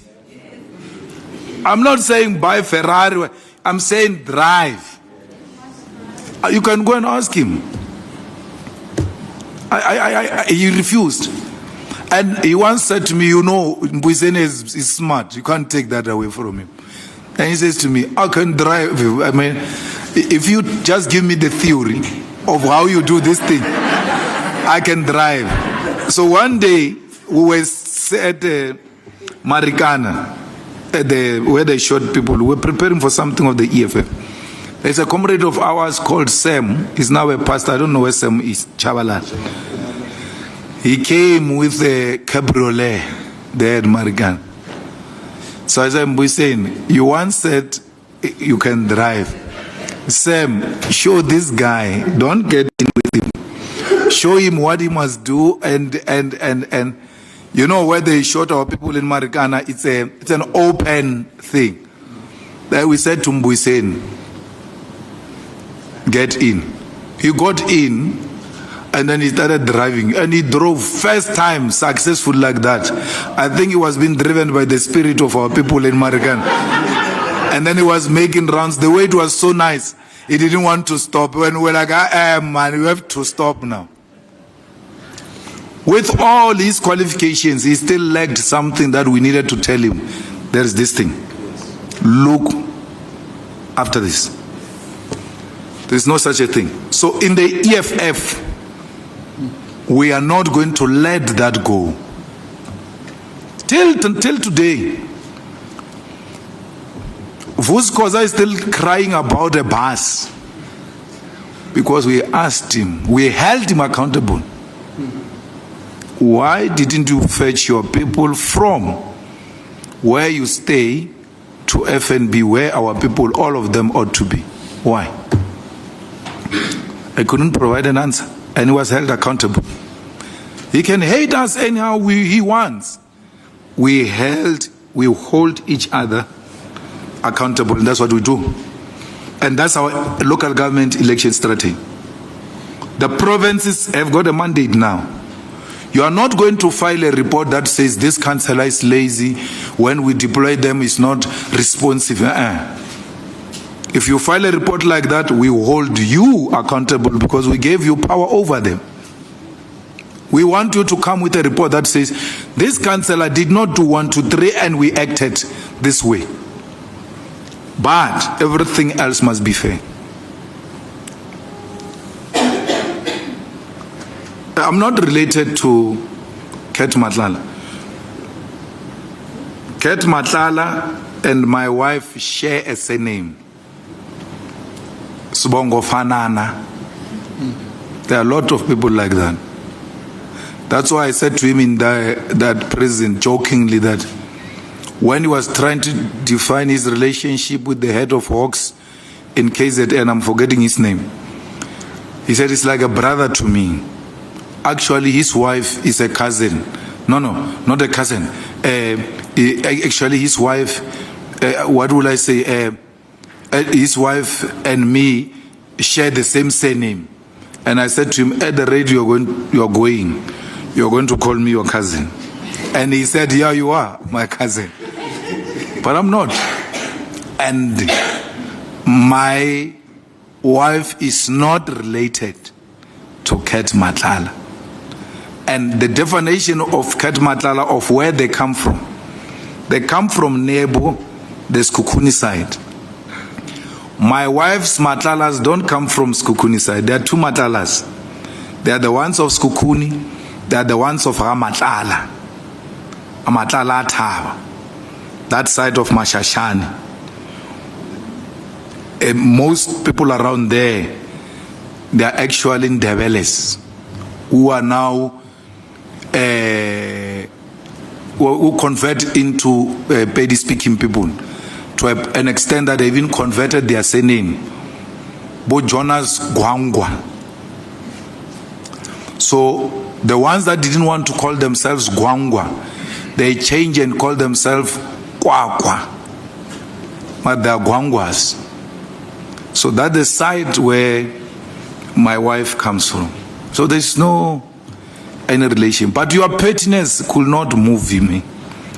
Now there is a guy who looks after me now. You see this guy behind the wife of Ket Matlala. That picture you used and said Matlala's bodyguards or protectors were looking after Malema's wife, and you put the cat's wife with a bodyguard, and you say, that's my wife. That's not my wife. The guy in that picture now works for the EFF. So the thing with protectors is that they move from one place to the other. They rotate, so we can't be held accountable for such a nonsense. But we have nothing against, we have got nothing to do with Matlala. And that's why I was there at the prison. I asked him questions. And I did so without being shaken or any other thing. I took a decision when I went to Matlala's thing to be psychological in my approach and to speak to his conscience with an hope and aim that I can break him. That when you speak to his soul and conscience, he will be able to say, look man, this is not right. Because Matlala might not have had anyone who spoke to him the way I did his entire life. Oremagai, what is this now? Like, why are you doing what you are doing? That's why I had to say to him, speak to Jerry's mom. He struggled. And he thought he's going to evade that thing. And I said, this is my time, it's not your time. You are going to speak to Jerry's mom. Because psychologically, I thought in the conversation with the mother, the way it is, the conscience might kick in and he's able to break and say, no man, yes, I have to just accept my wrongdoings. What is conscience? You ought to live here knowing it. Is that thing that Julius Malema did at Madlanga Commission, where the lies are in conflict with conscience. You start sweating. Because this one brain is going against itself. They are going the opposite direction, but there's one brain. Okay, you think Julius Malema, because he's current, maybe I'm being opportunistic. You remember the national chairperson of MKP, Ntlego? Yes. What is his name? Nkosi Nati Ntlego. When his conscience had to declare a swimming pool a fire pool, you remember he was sweating. He was also fire pool. That's conscience. When you do those things of competency tests, they put things on your fingers and then make you sit on some chair and all of that. They call it what? Polygraph. Polygraph. They make you sit there and then they start asking you questions. You must sit, so even under your feet, they put some equipment. You must answer honestly, because if you don't, conscience kicks in. And someone was telling me a story that when they put him through the competency, and then they asked him the same question 3 times, and the conscience came back that now he has to confess, or it's true, but he said no instead of saying yes. This finger stood up. This one, he just found his finger up like this, and then he knew, no, it's gone. I don't know if I had anything, I was going to cut this finger. I don't want it anymore. It just stood like this. He didn't give it a permission to stand. That's what I wanted to do to Matlala. You approach different scenarios with different approach. And being a student of psychology, I know that myself. That's why you try to play psychological games with me. I know this one is taking chances and it's not going to get to me because I know this game. So I was trying that. To an extent, I succeeded because Jerry's mom sent me a message and thanked me. And said, for the first time, I felt represented that what I've been longing for, that someone should hold this guy accountable about my son. It happened today, and I'm happy. If I can make one African mother happy, you guys, I know I will never do anything to please him. That's where we stand, Somlom. Thank you. I'm sorry I took long, but as a commissar, I've got a responsibility to educate. Thank you very much, President, even for exposing us. We'll take the second round of questions and final round of questions. You'll be number 1. You'll be number 2. You'll be number 3. Is there number 4 and 5? Going. Sorry. He says I didn't answer the question of political parties that are mushrooming, including Maibuye and all of that. The thing is, anyone who hates on Maibuye or MKP or anything like that, you hate on our democracy. Because our democracy and the constitution says we are a multi-party democracy. We are not a two-party state. Whether you like Floyd or you don't like Floyd, he's exercising his right, which is protected by the constitution, to form a political party or not. So you guys claim to be protectors of the constitution, and then at the same time you declare that there is fragmentation of black votes, there's so many political parties. Is it unconstitutional? If the answer is no, then so be it. There's nothing wrong. We're not threatened by that. Neither are we threatened by Maibuye. All of which, what is happening to Floyd and all of them, I'm so lucky to have seen some of these things happen right in front of my eyes before. And I know what is going to be the end result. So I'm neither threatened or intimidated by anything. He must use whatever he has at his disposal to make himself relevant and to make his party relevant and to make it succeed. If it is to his satisfaction and he thinks that's a strategy that's going to help him, let it be. We all use different political strategies. I've been here. There was a guy, if you remember, called Boy Mama Wulu in Seshio. I've seen him do what is happening to Floyd now, right in front of my eyes. And I chose silence. He said to me, he's going to take my mother and rebury her in front of my grandmother's gate.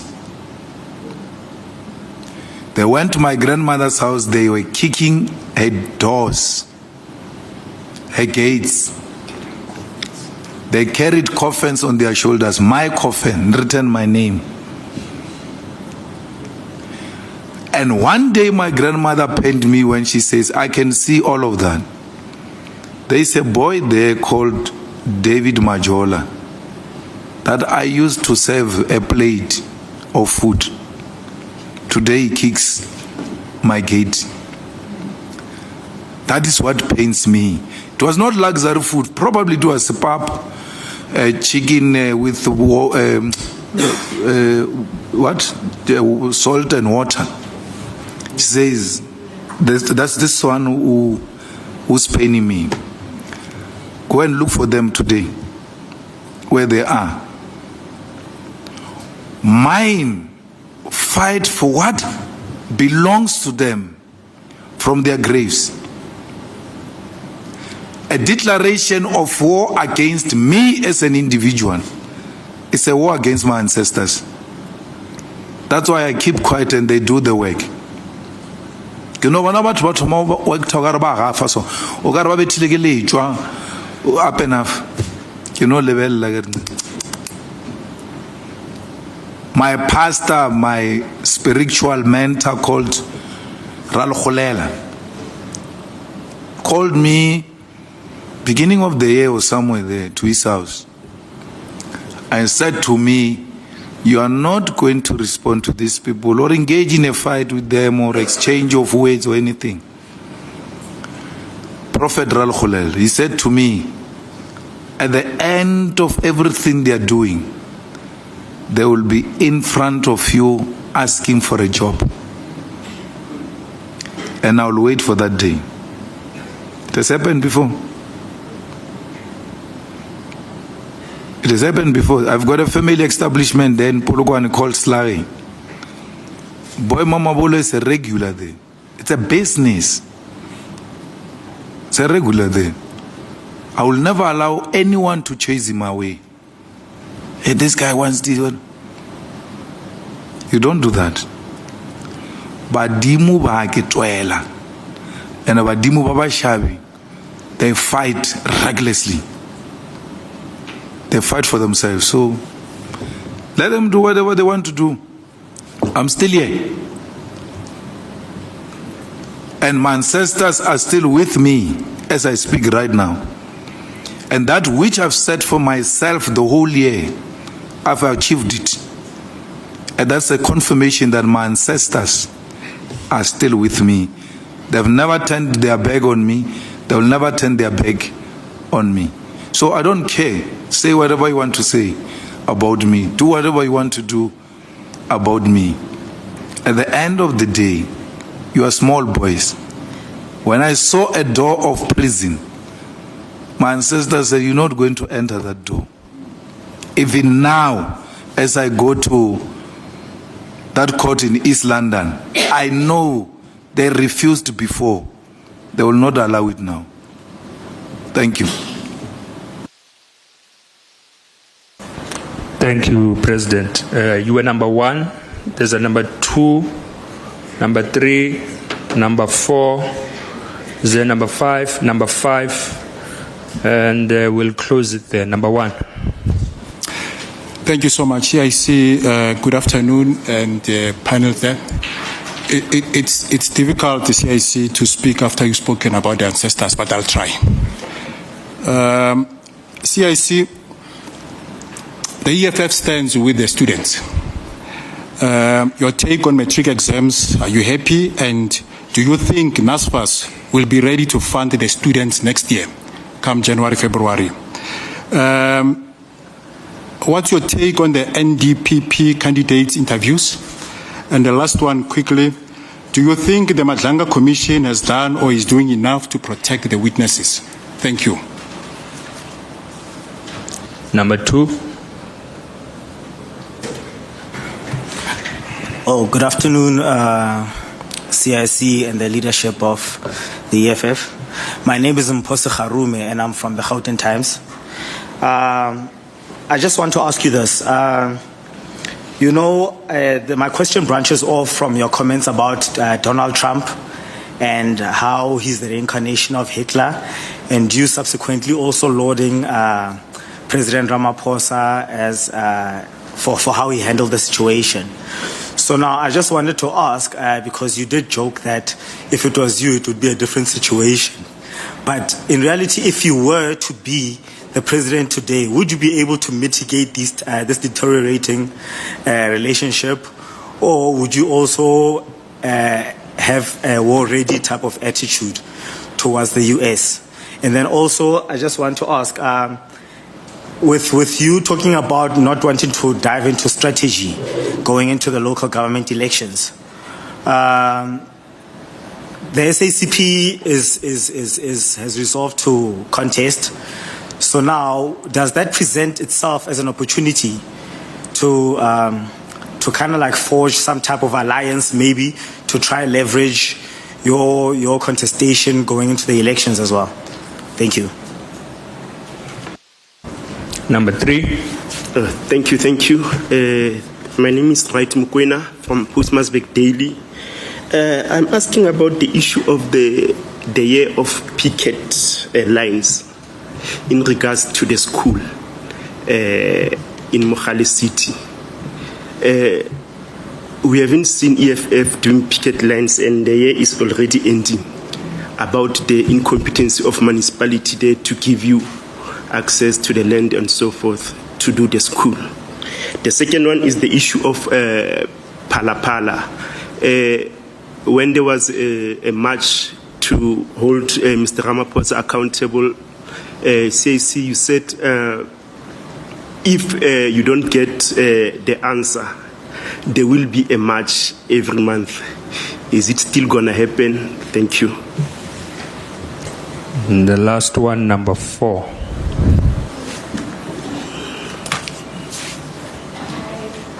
Just press the place with the face. Oh, thanks. Hi, my name is Malaika Mazwai from Moya Podcast. My question is, how do you feel about the GNU now after our first year of being under GNU? And does the EFF intend to join the GNU at some point, or do you still want to run and win alone? Thank you very much, President. Sorry. I forgot number 5. It was number 5. Sorry about that. Good afternoon, CIC and the leadership of the EFF. My name is Ntabisem Molejani from Central News. My question is with regards to the EFF Youth Command that was launched in July. How will this new structure work, or how is it working with the EFF Student Command? And also, can you tell us about the work that has been done since the launch of the EFF Youth Command? Thank you. Thanks, President. Thank you, Somlomo. I think matric exams have gone fairly well, with very minimal to none disruption, and we congratulate really the department for having handled that matter very serious, because a matter of matric and especially pre-tertiary education should never be used for politicking. When it comes to matriculants and the students and education, we should all unite and be one thing. Then as far as, for as long as the youth command is there, the EFF is there, there's no deserving student who will be turned away. It doesn't matter whether the university has got sufficient accommodation, they will have to find it. Doesn't matter the money has been exhausted, they have to find it. We found money for Madlanga Commission, but we can't find money for a village which doesn't have water. We can't find money to build a bridge for a village that has to cross dangerous rivers now in this rainy season. But when Madlanga Commission, Zondo Commission, commissions where lawyers line up their pockets are to be established, all of a sudden there is billions that are available for such. You know, there are people in the Eastern Cape that are put inside a container and get pushed to cross a river. Has the president not seen that? President Putin says, I drive in this city of Moscow without blue lights, without anyone recognizing, and I've got a problem. There are people who are speeding here. We need to pass a law that is going to regulate speed, because he has come into contact directly with the problem. Inside the container, as the president has never seen a place where they had to carry a coffin on their shoulders to cross so that they can give their dead one a dignified funeral. There are isolated incidences that the president must see and immediately intervene. What is his role? Why is he there if he has got no power to say, no, on this one, I'm putting a stop? It can't be. So they will have to find that money. The Freedom Charter, which they were celebrating, ANC event, the doors of learning and teaching shall be open. They've opened the doors, but children can't access those doors because they have no money. That's a contradiction. We need to solve that thing. So hence in our statement we said, the first thing, we are going to have to be at each and every gate of every campus, not university, TVET, university campuses, every gate. Students must look for the gazebo of the EFF. Students must look for the EFF table. Why? The students have been very good to us. We have an opportunity to return the favor, and we'll do that without fail. And that is the role of the Youth Command, with the support of the mother body at the back. If I were president, I will never be sheepish in front of the US attack on South Africa, never. First thing I would have dealt with properly is that thing of Rwanda of killing our people by Kagame, killing our soldiers. Till today, we have not responded to that situation. Now the report has come out. Only 27% of our soldiers are fit for purpose. It's not me.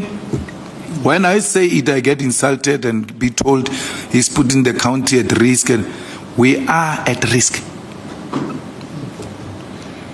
We need to turn around the military of South Africa. We need to put more money in the military of South Africa. What is the point putting all money into all of these things when you can be walloped by a small country like Rwanda? Humiliate you to a point where the president of Rwanda makes no apology about it. He continues to insult us till to date. Till to date. And there's no response. Well, me and Ramaphosa leadership style is different. He does his own things his own way. Sometimes they work, most of the times they don't work. Like that diplomacy of his was needed now.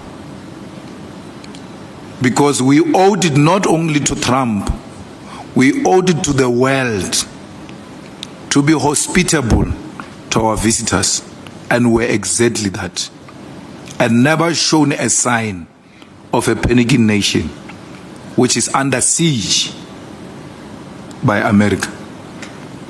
So you should know that I will never be sheepish. We've got, and most of the Matlala, when Matlala said to his God, how many? 8 special forces, 9 special forces, 8, and 1 task force. He was not answering the question. He was actually trying to threaten us that he walks around with the army. The Special Forces of South Africa, it means the highest level of the South African National Defense Force. The highest. Those people alone, they can flatten that thing of Rwanda alone. Our Special Forces. They are not small boys, those people. Very dangerous people. Followed by Special Task Force in the South African Police Services. Very dangerous people. Part of you to pass to be a member of a task force, not even special force, task force, you have to jump out of that thing of a parachute. Every task given to you, you have to be dropped in a country, a foreign country, without that country knowing, in a bush, and then you have to find your way back without a cell phone, without a compass, nothing. You have to sit like this and look and say possibly this way and go and come back. That's when they teach you how to infiltrate the country.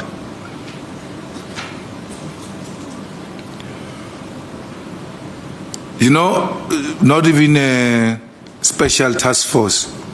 They said force under the special task force is called counter-assault team. They are trained to pass a lie detector. This thing I was telling you about. Lie detector. You call it what is a DP?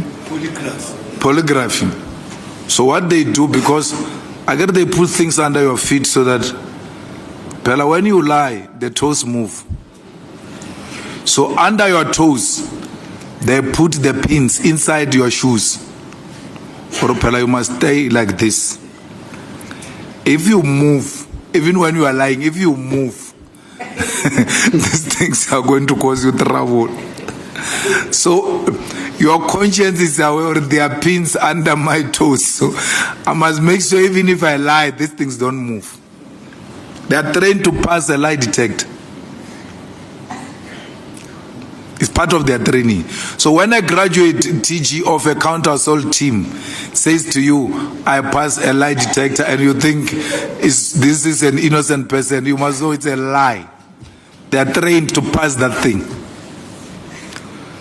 We've got those people. It's not so much about Rwanda. It's so much how much protection Rwanda will get from Britain, from Israel, from the USA, if we decide to engage them toe for toe. That's what makes them survive. Why would, without an American protection, a Rwandan president go to Oval Office with the DRC president, Tshisekedi, to go and sign an agreement? When they come back, the Rwandan president is still continuing with his shenanigans in the forest of DRC. He knows. He enjoys protection from those people.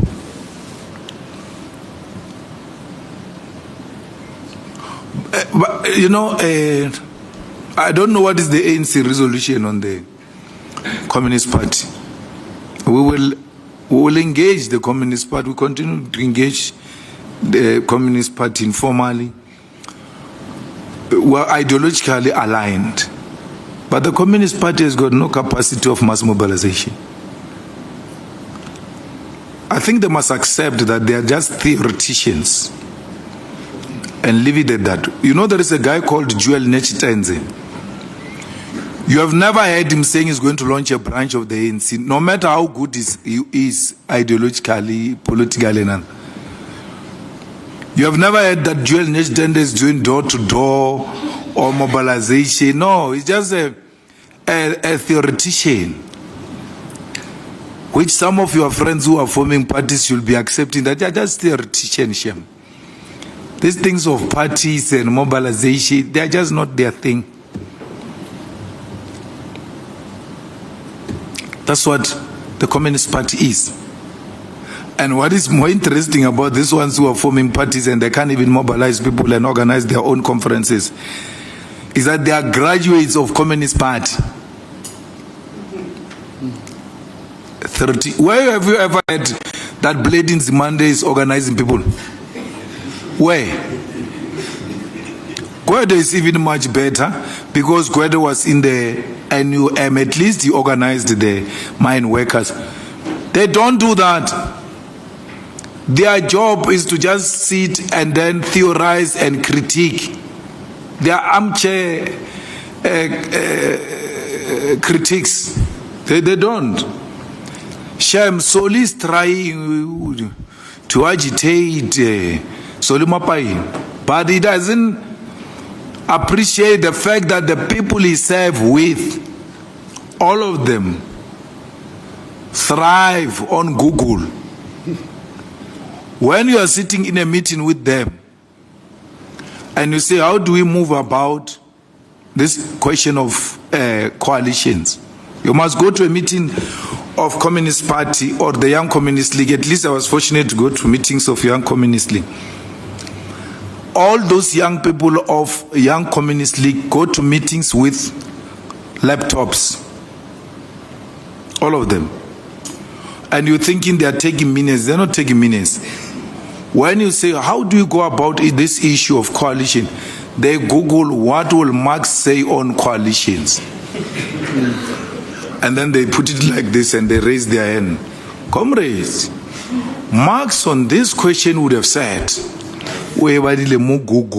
because Moto, when you speak to him without the gadget, there is a crisis. There's no idea of what they're talking about. So we used to have a secretary in the EFF who came from the Young Communist League and the Communist Party in Limpopo called George Rappel. Every time you sit in a meeting, it doesn't matter, he opens that thing. And he even had a computer, not the one, looking laptop, the one that can even fold straight like this, like flat. When you are speaking, the guy is typing. He's a provincial secretary of the EFF in Limpopo. In the next meeting, there are no minutes. In the next meeting, there are no minutes. The guy from the Communist Party. Next meeting, no minutes. So they should accept that it is not their strength. I think that strength ended with Krisan. After that, really, but theoretically, ideologically, and they will engage. They're very good, they're gifted at that. But theory without practice is meaningless. And they've threatened ANC for a very long time. I don't know why the ANC took this much time to respond to their threats. So in the by-election of Ward 13, there's a guy called Obed, I forgot his name, in my ward, went to the same school. He was a Communist Party candidate now, when we had the by-elections. The guy was an ANC activist, he's well known, everybody knows him there as a comrade. But the day he took a cap of the Communist Party and stood against the EFF and the ANC, what was the lowest they got in a video at the DP? There's a video where they got 2 votes. Yes. And then I think the highest was 7 in a video. They were there. Prominent Communist Party people that I know in Limpopo. When I went to vote, they were, calling me, and I was like, "Oh, how are you?" I know them. I think they got how many votes they got for Communist Party? That are 10 or 15. Madala Masuku was there. Very less votes that can't even suggest that there's any potential of threats. Every time we critiqued them about that, they characterized us in the ANC as being anti-communist. But no, there's a group here that is embedded at getting rid of the Communist Party and all of that. At least COSATU at the time could pull masses.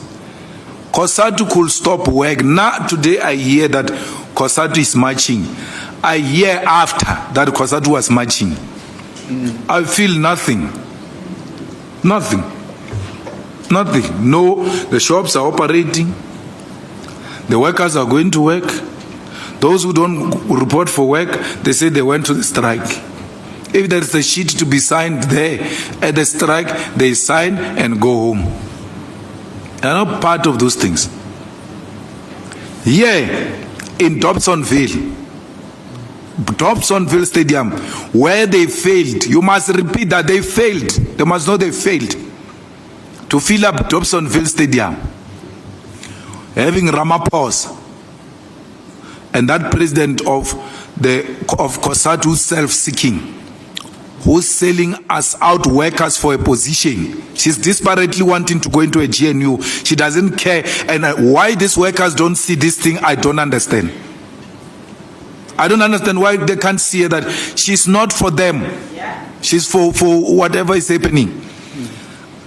Mbuyiseni Ndlozi with the leadership of EFF in Gauteng, Moshekoma, Dunga, fill up Dobsonville, without a sitting minister, without a president, without a state resources, filled up to capacity, without any national intervention. They defeated Kosatu. The last beautiful picture of red in Dobsonville Stadium remains the EFF. They must be ashamed of what they've done. That's why Ramaphosa has got no regards for these workers. The NC has got no regards for these workers. Because they know they've pocketed Kosatu. They've finished it for positions. I'm telling you now, Mbalula is going to be president of the ANC if there is no serious intervention made to stop him. I warned you about this, that this Mbalula, if they allow him to do what he's doing, is going to lead them. If it was a marathon, Mbalula is ahead. Paul is trying to catch up.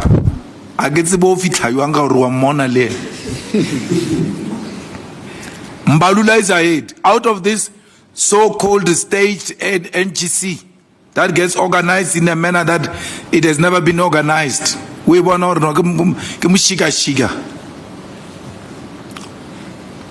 that was Mbalula's show of force. You say it was Cyril's show of force because there are people who said they are going to remove Cyril. Cyril didn't get removed. It was never about that.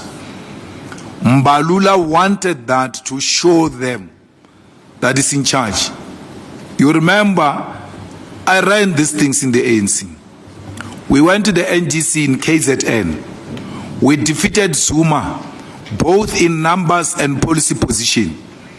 After that, Zuma knew that these boys are going to remove me because the NGC tells you what's going to happen. That's when he expelled us from Mangaung conference. Who expelled because he got a sign. And Gwede told him, it says, they are pretending like they are removing me. They are actually coming for you, and he was right. We're making noise about Gwede, but we're looking for this one. We won in the NGC in Durban. And we got expelled, and that's how Kgalema lost the Mangaung conference. I'm giving you this history for you to be able to determine. Because conference is not won at the conference, it's won before. So, he's going for a kill. He's going to emerge as a president. Unless something drastically happens. Because the naive you guys says, yeah, but you said Mbalula is going to be a president. Look, now he's a president. I'm telling you, what is prevailing now, the balance of forces show that Mbalula is going to be a president. Let me give you the last example. At the NGC, Mbalula addresses for 2 hours 30 minutes, addressing the NGC. The president is sitting here, meaning he's addressing president for 2 hours 30 minutes. That's number one. That's when a man shows you doesn't care about those things. Then make matters worse.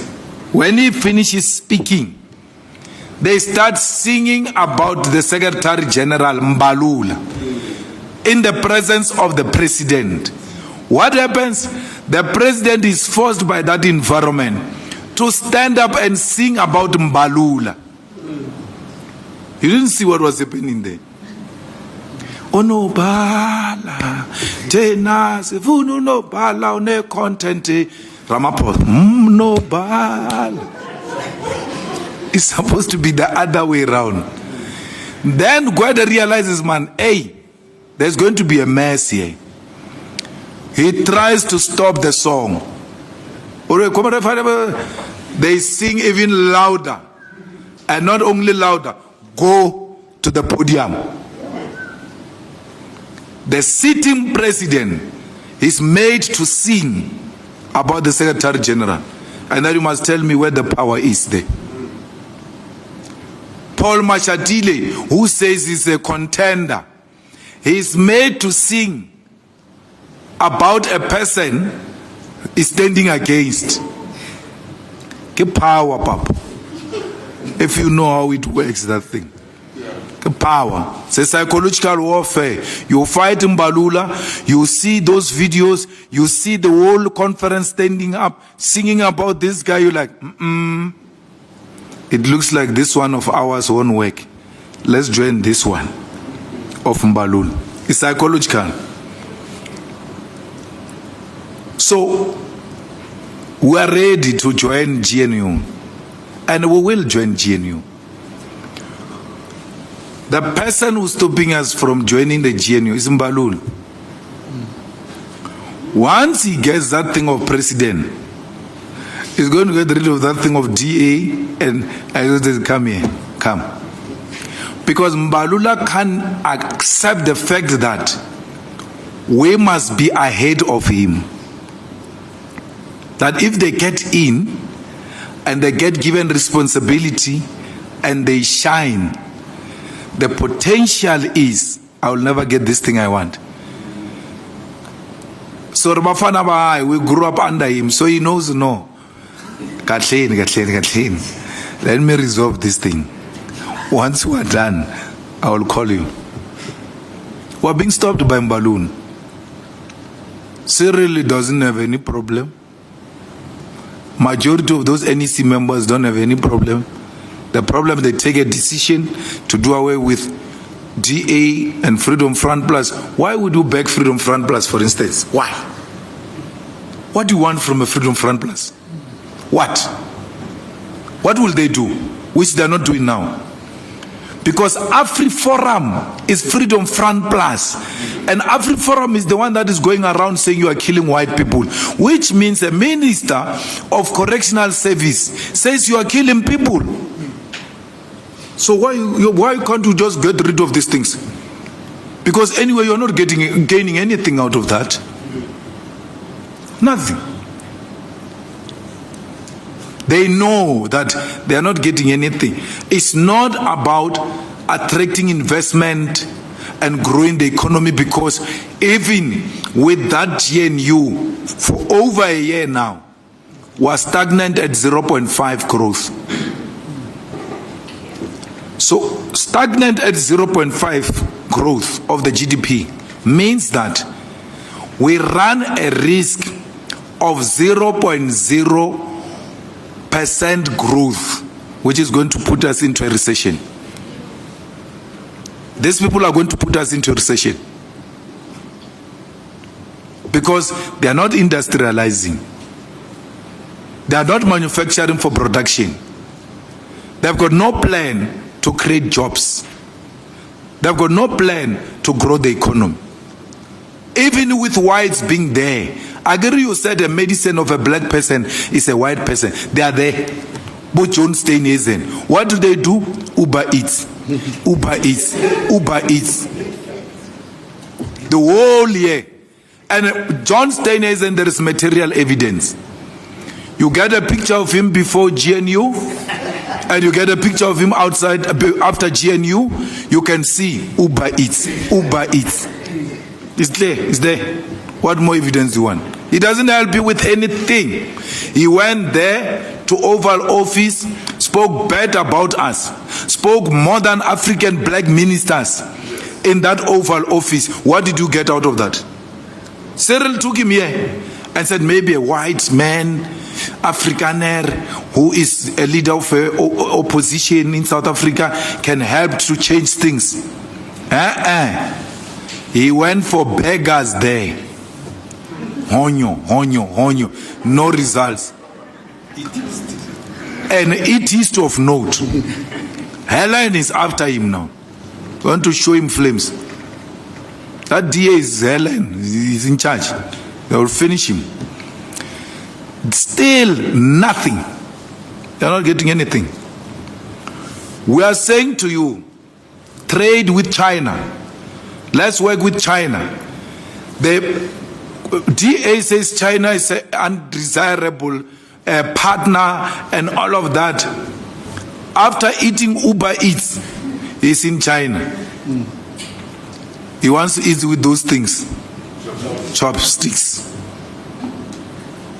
After he said China, we have been saying to you, go to China. Like we're saying now, no, China human rights, China this. John Steinhazen has made a 10 in China. So what is it that you are scared of EFF to be in the GNU because it's going to put you in a worse situation? Because it's going to push you to go to China. But the DA has gone with you to China. What happened? Nothing happened. Nothing happened. It's swart khafar, scaremongering, that if the EFF comes in, something dangerous is going to happen. It's a lie. We are being stopped by a guy called Fikile Mbalula. You know, there is a guy called Hope. What is the Hope singing? Bab. The guy was so opposed to EFF being a participant in the municipalities with the ANC, and then he became coordinator of the Gauteng PTT of the ANC. He now was confronted with a reality. If we take out this EFF, these municipalities are going to have a problem.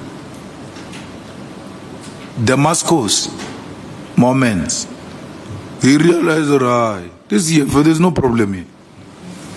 Now they speak every day with the SG, Hope Up and SG, like the BFFs from high school. The man who didn't want to hear nothing about the EFF, when he came into reality that for a budget of Gauteng to pass, it needs the EFF, he realized I have to work with these guys. Mbalula knows that. Mbalula knows that. Me and Mbalula are from the same school of thought, trained by the same elders. That's why when there was some week where he was doing wrong things, I sent him a message. I said, in all our political engagement, teachings and all of that, they've never taught us to behave the way you're doing. Because it's unethical, you know it. You don't do that. You don't. It doesn't matter how much you disagree with a person. You just don't do that. Because me and him, it doesn't matter how much we disagree. There are certain things that we're told is do's and don'ts. We don't do that. Certain things don't do. So that's why I'm able to tell you that the way is going. I think the ones who fight with him, they must pay me so that I can be their strategist to tell them, if he moves this way, you have to come this way, and that's how we're going to defeat him. Otherwise, we must start practicing. We had a president cupcake. We must start practicing President Voter. His nickname in the revolution is Voter Mulelo. Very radical chap. There is no student command, my sister, it's youth command. So we got rid of student command. It's only one structure, youth command. It organizes in the village, in the campuses, and in the townships. Student issues, youth issues, everything are now together. These kids have done so well. So I like Sitle as attitude and Naledi's attitude. So Sitle is out there as a face, he pushes the thing. Naledi does the actual work.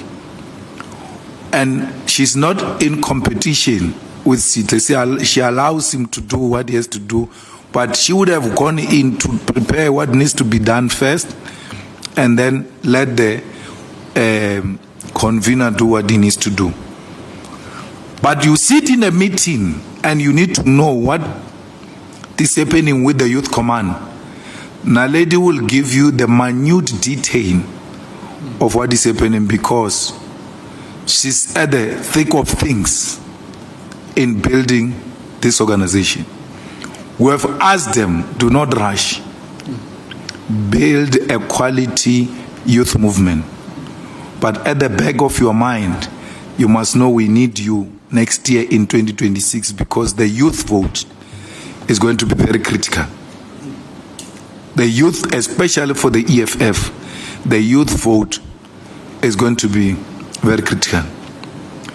Fighters, commissars, fellow South Africans, Africa and the diaspora who are coming to an end of the year, please enjoy your festive season.